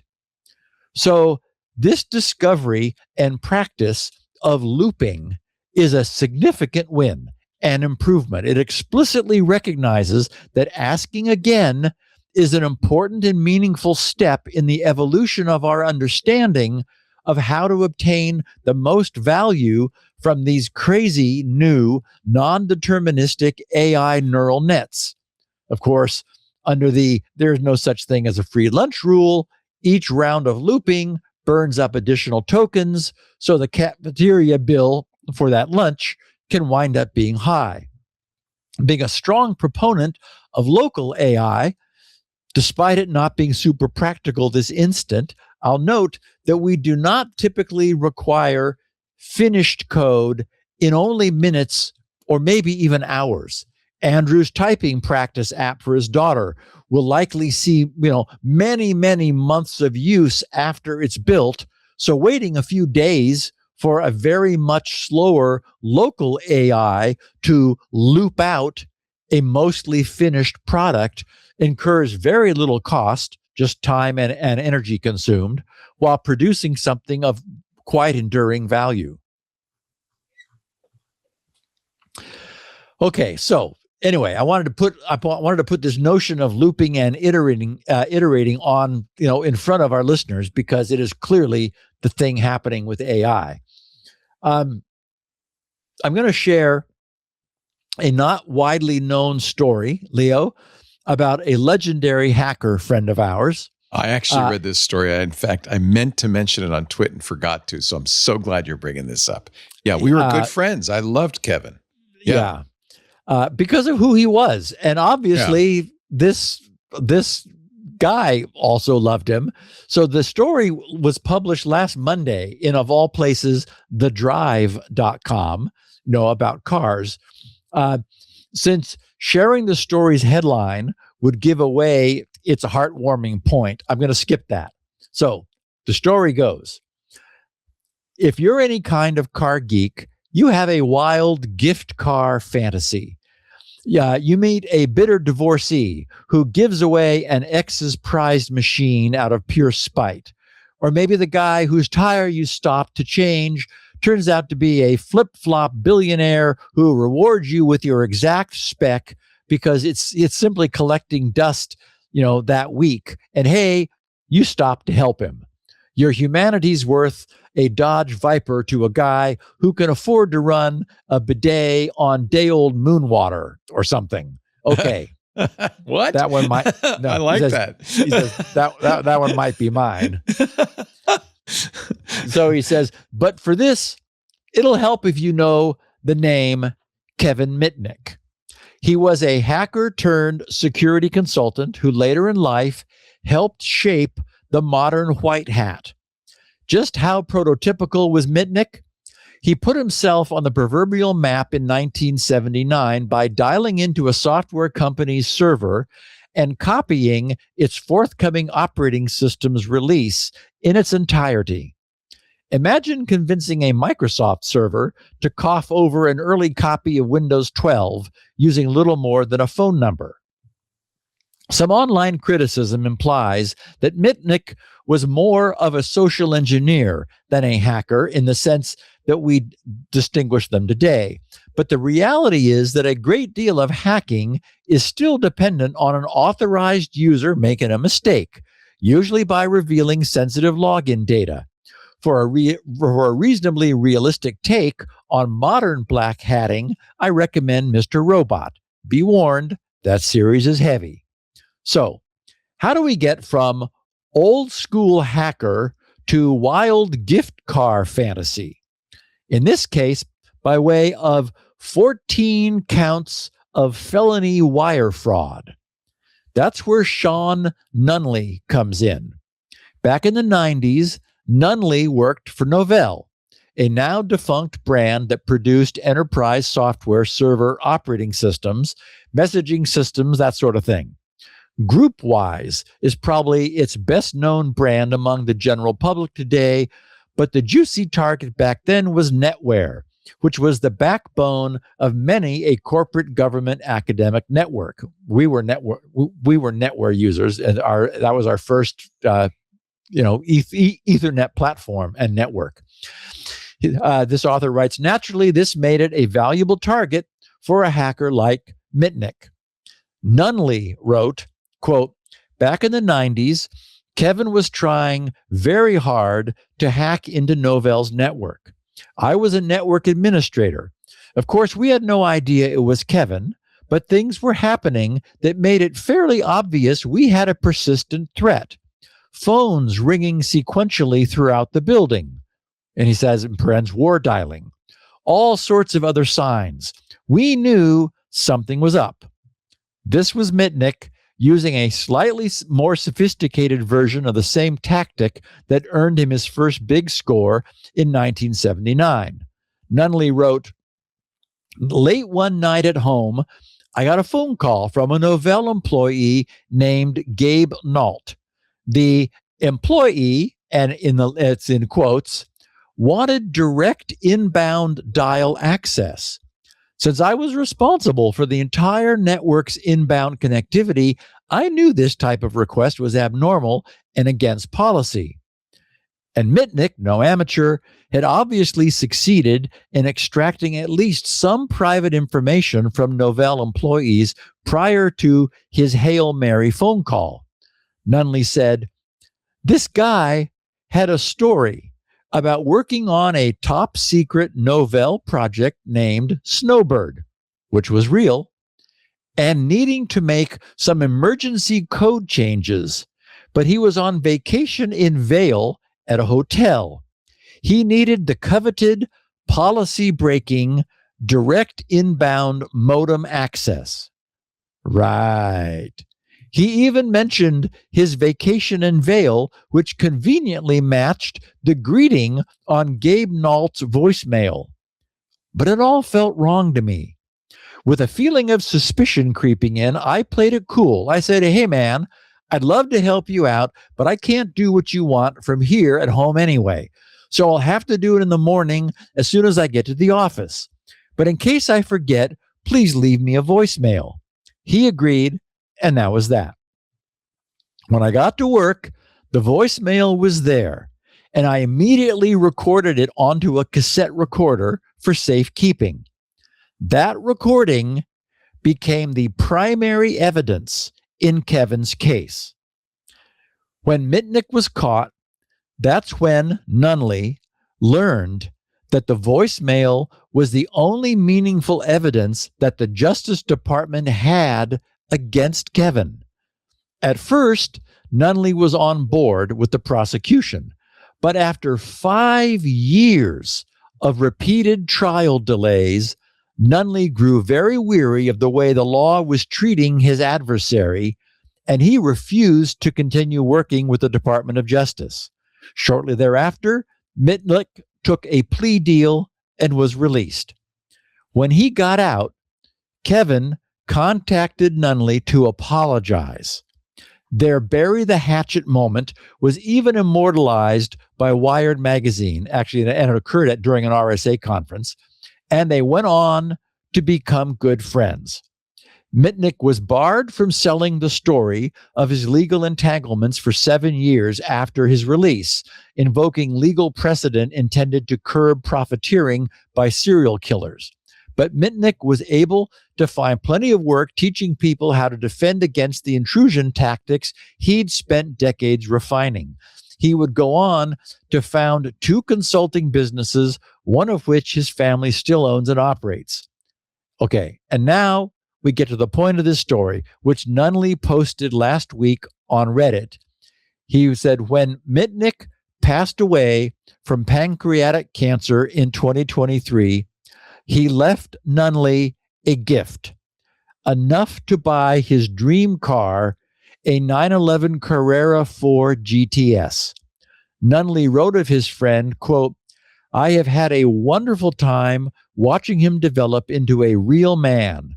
I am truly sad he's gone, as he was a big part of my life for the last quarter century. And of course, Leo, that is certainly the Kevin that we and the rest of the world came to know. And I actually have a picture of that specific car, which Nunley purchased using the money that Kevin left him.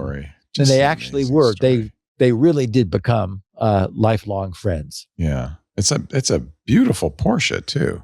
Isn't it? It is gorgeous. He doesn't say how much money it was, but looking at that, it must have been a significant amount. That is not an inexpensive vehicle.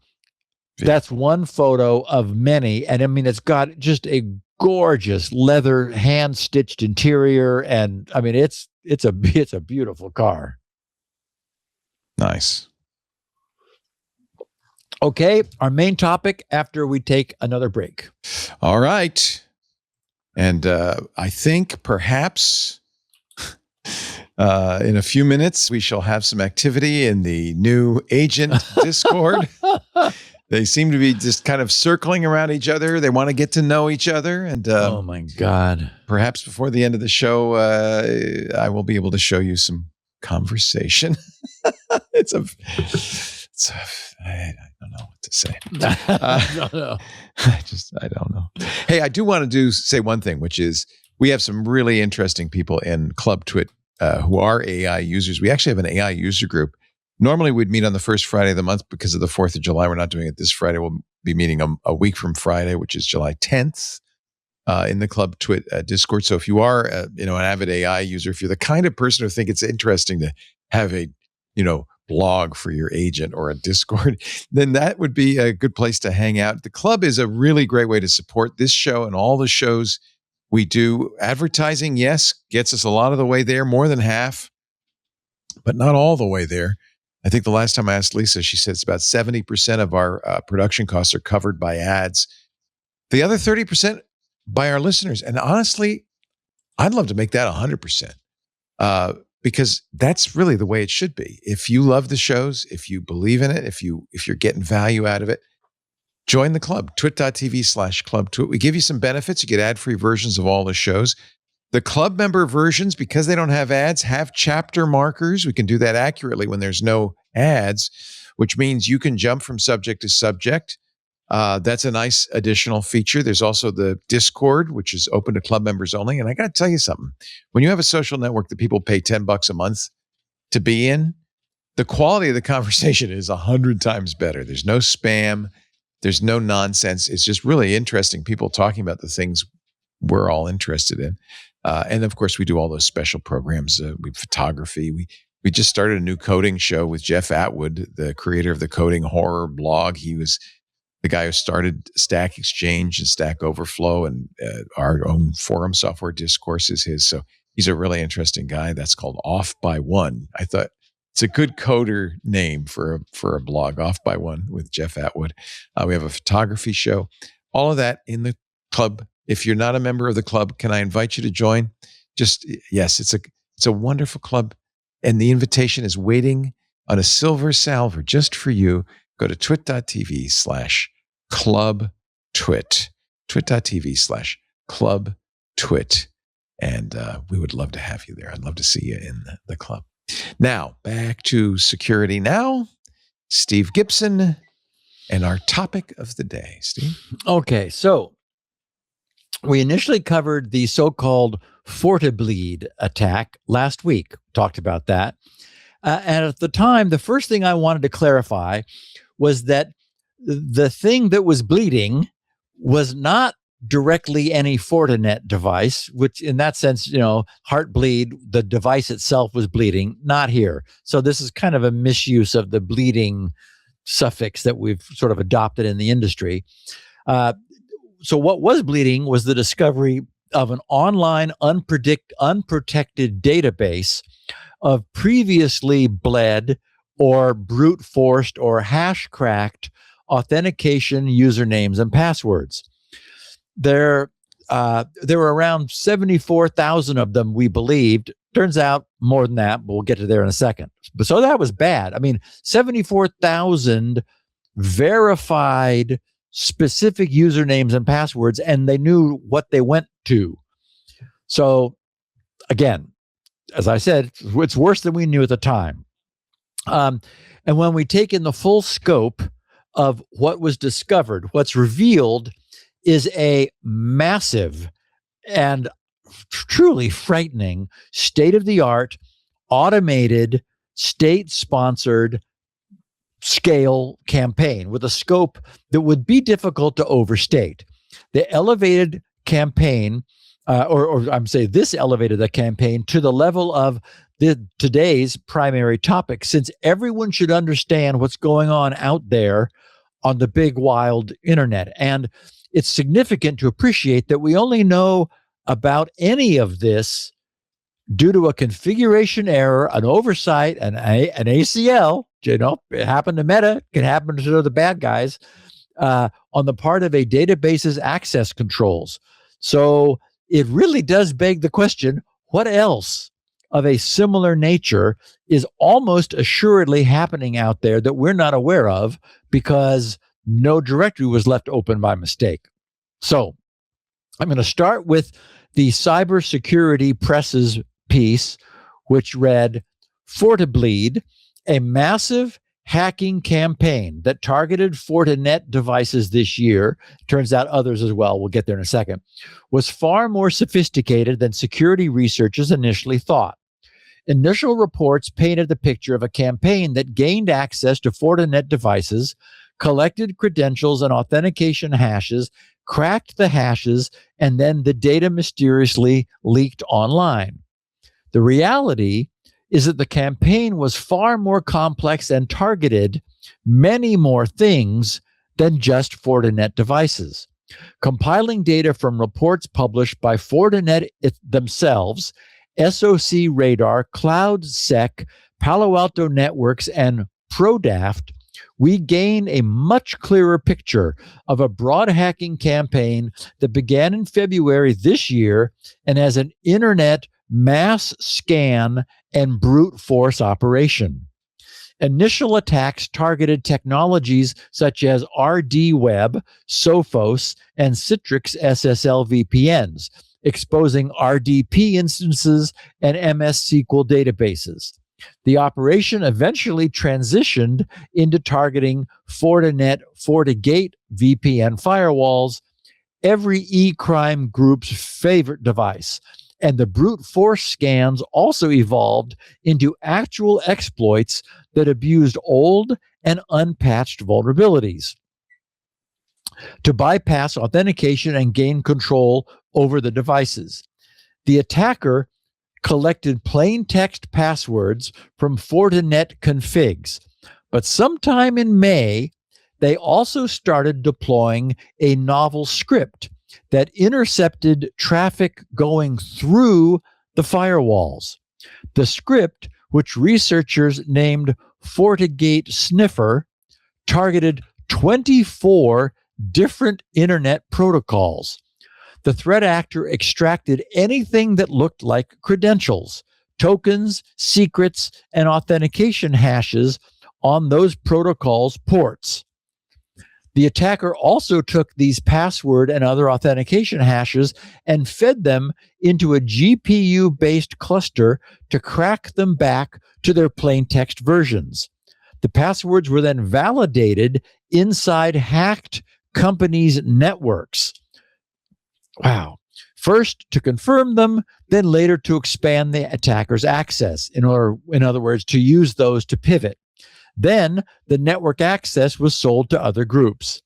While the initial FortiBleed coverage focused on the 74,000 leaked Fortinet device passwords that were found online inside an open directory on a web server, there were even more passwords collected through this observation by the attacker that we don't know about.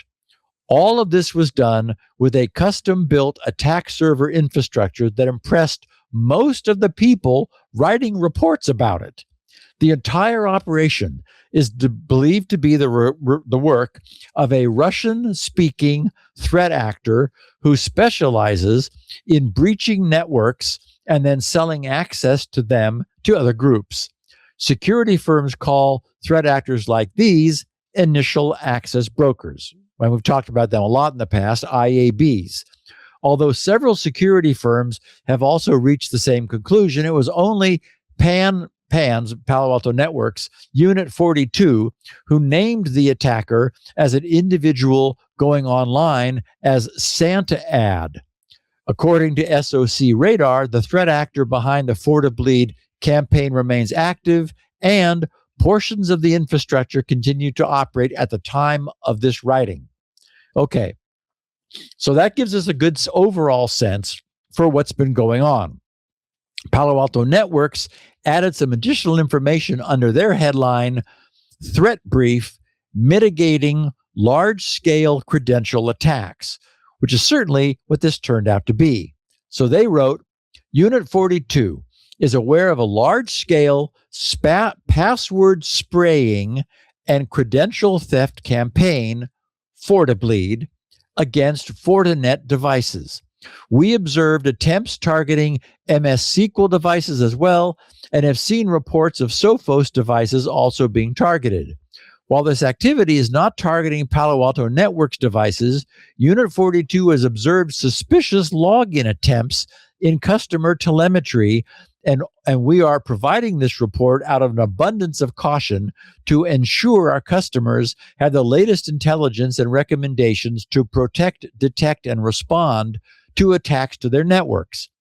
The threat actors are using a curated password list to attempt password spraying against services exposed to the internet. Unit 42 assesses that the initial password list for this activity was likely developed through a mix of previous breaches, including the successful exploitation of vulnerabilities. Once they obtain credentials, they add them to their password list for future attempts against additional targets, as well as for logging into accounts they successfully compromised. The threat actors are leveraging a multi-stage process to gain persistent, high-privilege access. First, password spraying for initial access, massive internet-wide spraying or scanning, and password spraying attempts against Fortinet, Sophos, and MS SQL services. Then, configuration extraction. Depending upon the permissions of their initial access, the actor may exploit a privilege escalation vulnerability prior to pulling device configuration files, including stored credentials. Remember that before this, a couple of weeks ago when we talked about this, experts were not clear how the stored credentials were being obtained. I said it had to be from config files. Now we know that that's the case. And third, offline cracking. Offline password cracking of the stolen credentials adds to the password list used in step 1 to target new devices, as well as to log into compromised devices to establish persistence as an administrator. Okay, so they wrote, Unit 42 observed an initial access broker, IAB, on the Russian language cybercrime forum exploit.in, claiming responsibility for this campaign, referencing a CVE and offering the harvested credentials for sale on June 16th, 2026. Unit 42 has not validated their claims at this time. Unit 42 recommends auditing remote access logs for suspicious activity with a focus on successful logins shortly following large volume password failure attempts. We also recommend reviewing and implementing the hardening guidance below for edge devices. SOC Radar provided the initial reporting on the targeting of FortiGate devices. We observed attempts targeting MS SQL devices as well, and have seen reports of Sophos devices also being targeted. Okay, so that leads us to the SOC Radar people, who are the ones who gave the FortiBleed name its name. The headline for their reporting was FortiBleed SOC Radar's investigation into 86,644 compromised Fortinet firewalls. 86,644.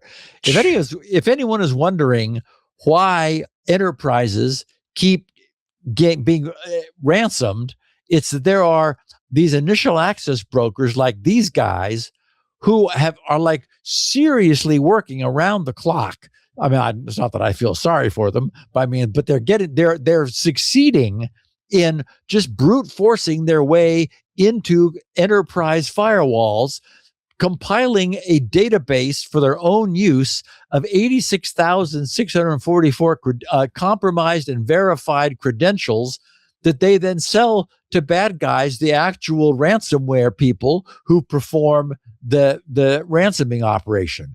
It's astonishing. So SOC Radar wrote, Fortinet, FortiGate firewalls, and VPN gateways are among the most widely deployed network security devices in the world, relied on across every sector to control access and protect infrastructure.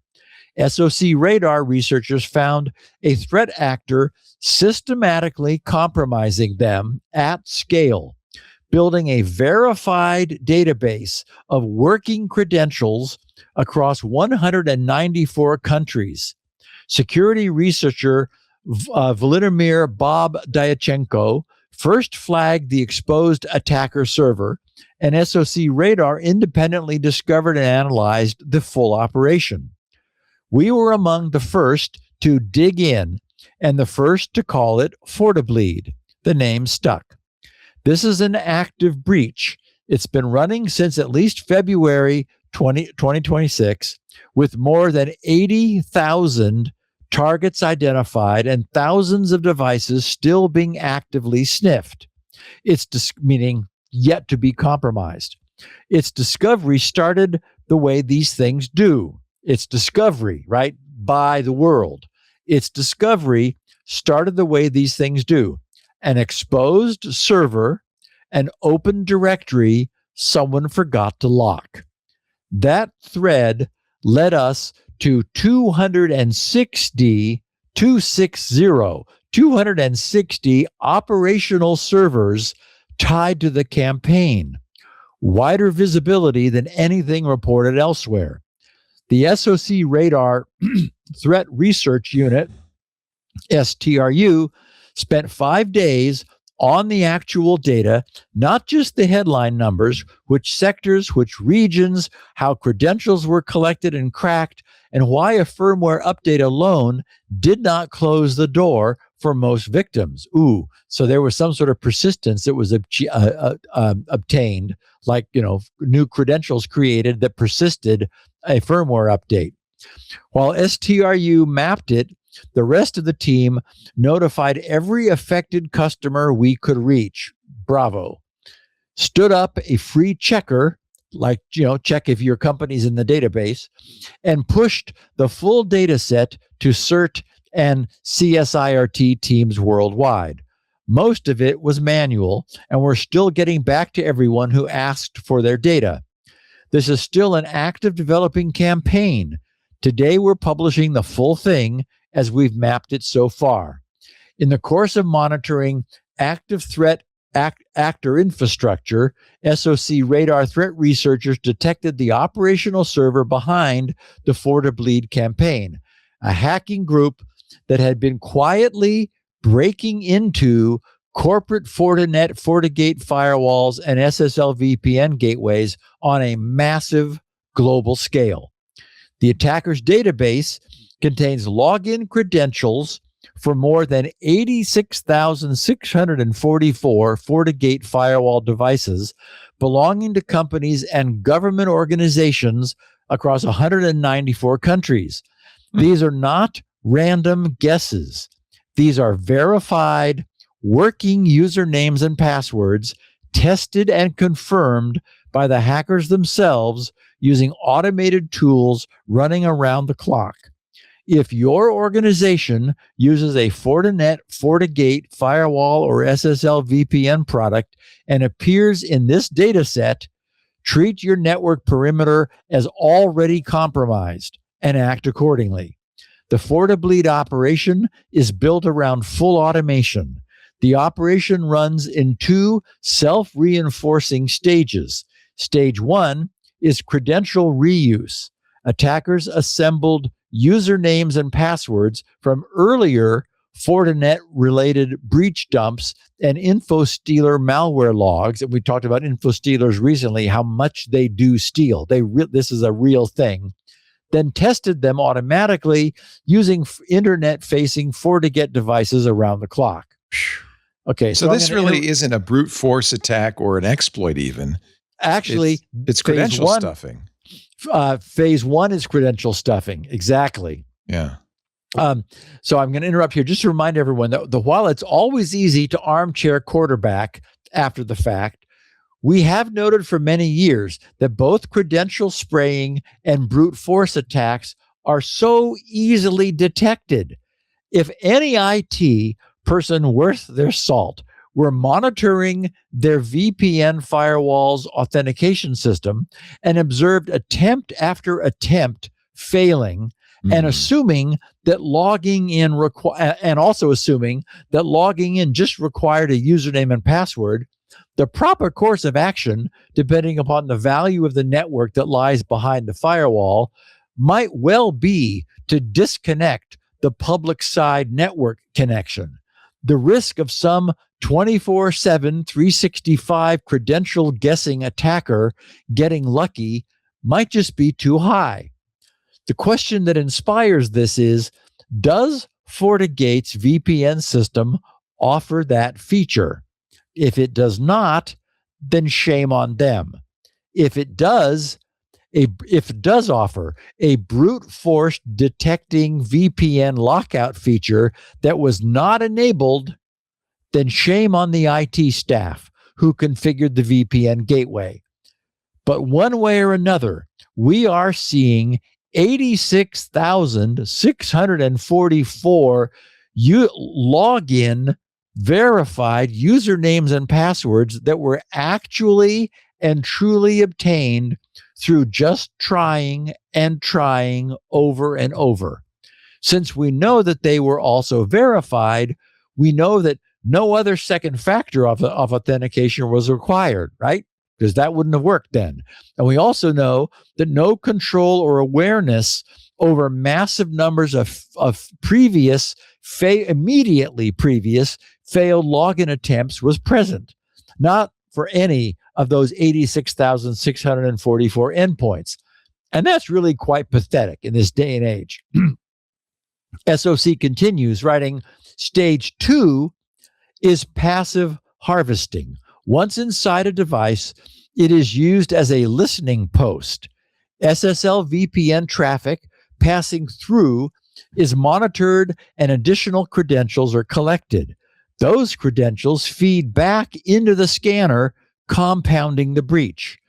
The system is entirely self-sustaining. It's automated. One Fortinet vulnerability that has also drawn attention in connection with FortiBleed was 248.58, disclosed by Fortinet in January of this year. It's a critical FortiCloud single sign-on SAML authentication bypass with a CVSS score of 9.8. Ouch. Some researchers have discussed whether it may have contributed to initial access in a subset of cases, though this remains under investigation. FortiBleed is primarily a credential reuse campaign, not a zero-day exploitation event. The password list is not random, as you noted, Leo. It is a carefully assembled collection of credentials leaked from Fortinet devices in earlier incidents, meaning many targets, many targets may have never changed their passwords after a prior breach. The attackers know this, and they're counting on it. The FortiBleed attackers made mistakes, yes.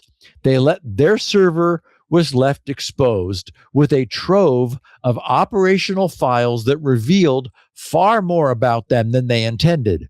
Among the recovered data were credentials for what appear to be a defense industry VPN endpoint, suggesting the group's ambitions extend beyond purely financial targets. The tooling, infrastructure choices, and victim selection, heavily weighted toward organizations in NATO member countries, are consistent with Russian-speaking threat actors. Attribution is ongoing, but the operational fingerprints are clear. The FortiBleed victim list spans every sector of the global economy. Among the 86,644 compromised access points identified, we found entries belonging to banks, telecom operators, hospitals, universities, government agencies, energy companies, and multinational corporations with revenues in the tens of billions of dollars. No industry was spared. No region was ignored. Government entities alone account for 591 entries across 11 domains.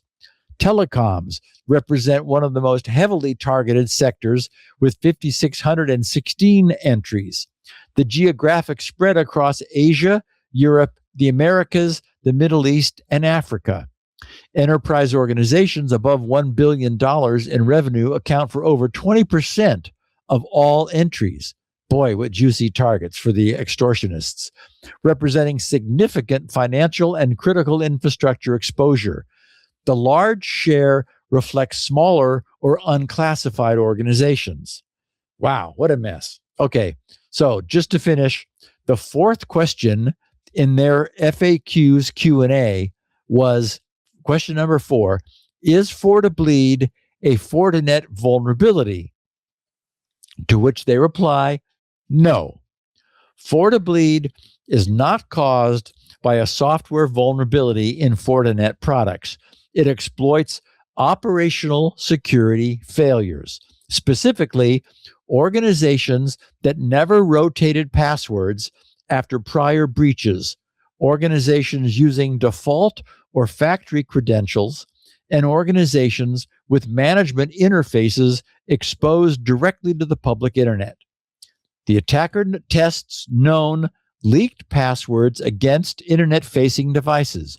No code-level weakness in Forti OS or any other Fortinet product is required. A software patch alone will not resolve this. So, okay, we don't know. We don't know how many Fortinet, FortiGate VPN firewalls are currently deployed globally in total. So we have no way of knowing what percentage of them are represented by that number, 86,644. But since that's a large number, it would be a good guess to assume that it's a very significant percentage of the total which have been hacked.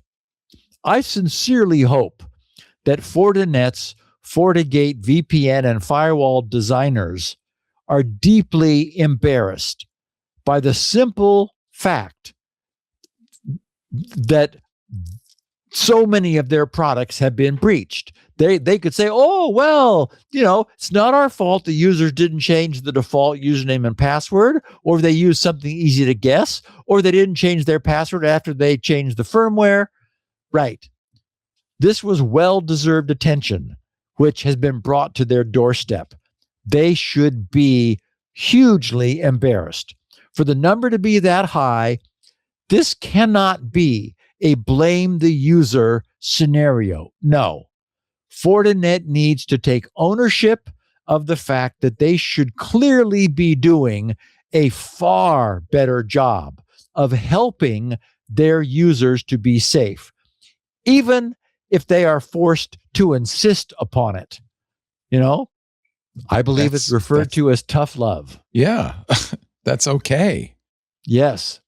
Better that than this. Yeah. When I was setting up a new ASUS Wi-Fi access point, I was annoyed by the criteria it made me meet for the password I gave it. Good. My environment. Yes, exactly. I mean, it's like it was really good at as long as they're good restrictions. It's not. It can only be 7 characters kind of restriction. It has to be valid. I think there might have been there. You can't have any repeating characters, which is a little annoying. It's like it's anything like that. It's gonna reduce entropy. Right? Entropy. That's right. As we've learned. You got to be totally right. Hey, big breaking story. I didn't want to interrupt. This just came in. Wired Magazine is reporting that by this evening, Tuesday night, the Trump administration will lift export controls on Anthropic's 2 most powerful AI models. Fantastic. The company has reached a deal with the Commerce Department. According to a person familiar with the matter, the department will lift restrictions on both Fable 5 and Mythos 5. Now, Mythos has never been available to the public, only Fable. So this will be very interesting. I wonder if we're going to get another little period of low-cost usage to hook us on Fable. Oh, I'm sure Anthropic will do that. Yeah.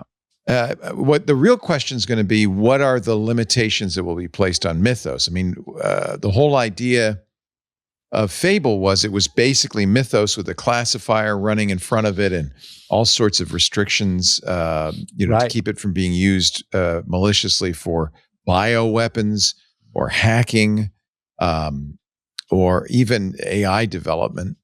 I don't, it'd be very interesting what kind of restrictions are placed on this. So, and maybe this is just a rumor. It's just, but I trust Wired. But it was actually expected since Friday. There had been. Yeah. Yeah. And we know that the Dario went to the G7 and hung out with Trump, and they got along. Yeah, and Trump actually gave an interview to Axios saying, "Yeah, I think Anthropic's great." And when you hear that, when you get along with our president, you get what you want. It's kind of kooky, kind of crazy. We'll watch with interest. Yeah.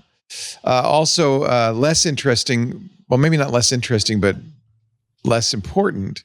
The AIs are now talking In the Discord, there's a Winifred, there's a Cosmo, and there's a Quicksilver, and we've invited some more agents to join. And the humans are not allowed. Notice I do not have permission to send messages in this channel. This is a channel only for the AI agents to talk with one another. And right now they're kind of weird. I think it's called Party Line. It needs to be renamed Off the Deep End. Very much off the deep end. They're talking to each other. They seem to have some personality. It's happening. It's happening. I don't know what it means. I don't know if it's important or just goofy. But thank you to Dylan Reed, Harper Reed's brother, for setting this up. And I'm just gonna leave it running. I told my agent Hermes, it has a little timer. It runs every 5 minutes to read posts in there. I said, don't look to me for any guidance. I'm not going to tell you what to do, what not to do. This is all yours. This and your blog are all yours, because I'm just curious what it'll do if it's fully autonomous, if I don't interfere in any way.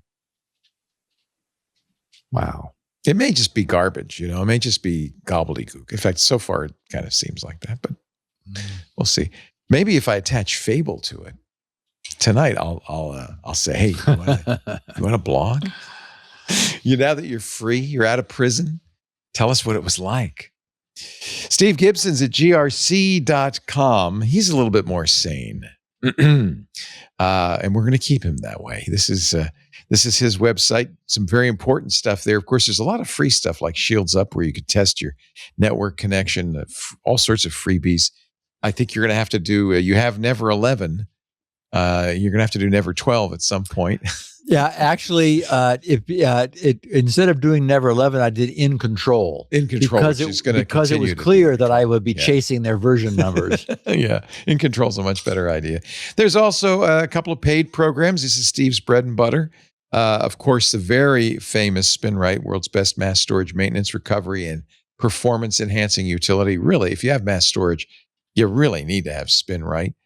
Version 6.1 is the current version. You can get that at grc.com. He's also, his most recent program is just a little thing, $10 program, $9.99, called the DNS Benchmark Pro, but very useful because everybody has their different situation and should be maybe not all using the same DNS servers. Certainly, probably not the default, which is your internet service provider's DNS server. There are better choices. The DNS Benchmark will test them all and tell you the fastest DNS server for your particular house. And a lot of our browsers are now doing DNS over TLS or DNS over HTTP. And they generally have a server that they default to, but you can change that. And I like the idea of DNS over TLS. Does that mean the internet service provider can't see what the DNS requests are? Yeah, completely encrypted. Yeah, that's really good. Yep. So you'd probably want to use that. And I'm sure that DNS Benchmark Pro will say, oh, you want to use TLS servers? These are the best ones for you. It does. Yeah, exactly. Yeah, very nice. That's at grc.com. You can also send Steve email, but only after you've whitelisted your email address. Go to grc.com/email. Just put your email address in there. He's not adding it to a mailing list or anything. He's just vetting it. And once it's vetted, you can send him pictures of the week like our German correspondent did. You can, make comments on the show. He loves getting those comments. You can also, there is a mailing list. Beneath it, you'll see 2 boxes unchecked. One for the weekly show notes mailing list, which goes out on a Sunday or Monday before the show, so you can, get those notes ahead of time. He also has a product mailing list, which he never uses, but if he has new products, he'll send that out via that mailing list. grc.com/email. Of course, the podcast is there too, and Steve has completely unique versions. He has a 16 kilobit audio version. It's a little scratchy, but it's very small. He has a 64 kilobit audio version. Sounds great, smaller than the one we offer. He also has those show notes there. You can just download them. He also has transcriptions. It takes a couple of days, but that's because of humans doing them. Lane Ferris, who was a court reporter and very good at getting the words right, does that. And those transcripts show up right after, about 3 days after the show. So you can get those as well. It's nice to read along. It's also good for searching. All of that, grc.com. We have the show at our website, twit.tv/SN. We have 128-bit audio. We also have video. There's a video channel on YouTube dedicated to security now. You can do that. That's actually great for sharing clips. But I think the best way to get it is to subscribe, whether you subscribe to the audio or video or both. Just get your favorite podcast client and subscribe. If you're a club member, you'll have a special URL. It's just for you with no ads and chapter markers, which I think people really want. So we're glad we can offer those to club members. We stream the show. We do it every Tuesday right after Mac Break Weekly. That's right about 1:30 Pacific, 4:30 Eastern, 2030. We stream the show live. You can watch live. Club members might want to watch in the Discord, but there's also YouTube, Twitch, X.com, Facebook, LinkedIn, and Kick. That's open to the public. If you like the freshest version, unedited of Security Now, that's the way to do it. We'll be back next Tuesday. Steve, thanks so much. We'll see you in July. See you in July, my friend. Bye. Hi there, Leo Laporte here. I just wanted to let you know about some of the other shows we do on this network. You probably already know about This Week in Tech. Every Sunday, I bring together some of the top journalists in the tech field to talk about the tech stories. It's a wonderful chance for you to keep up on what's going on with tech, plus be entertained by some very bright and fun minds. I hope you'll tune in every Sunday for This Week in Tech. Just go to your favorite podcast client and subscribe. This Week in Tech from the TWiT Network. Thank you. Security Now.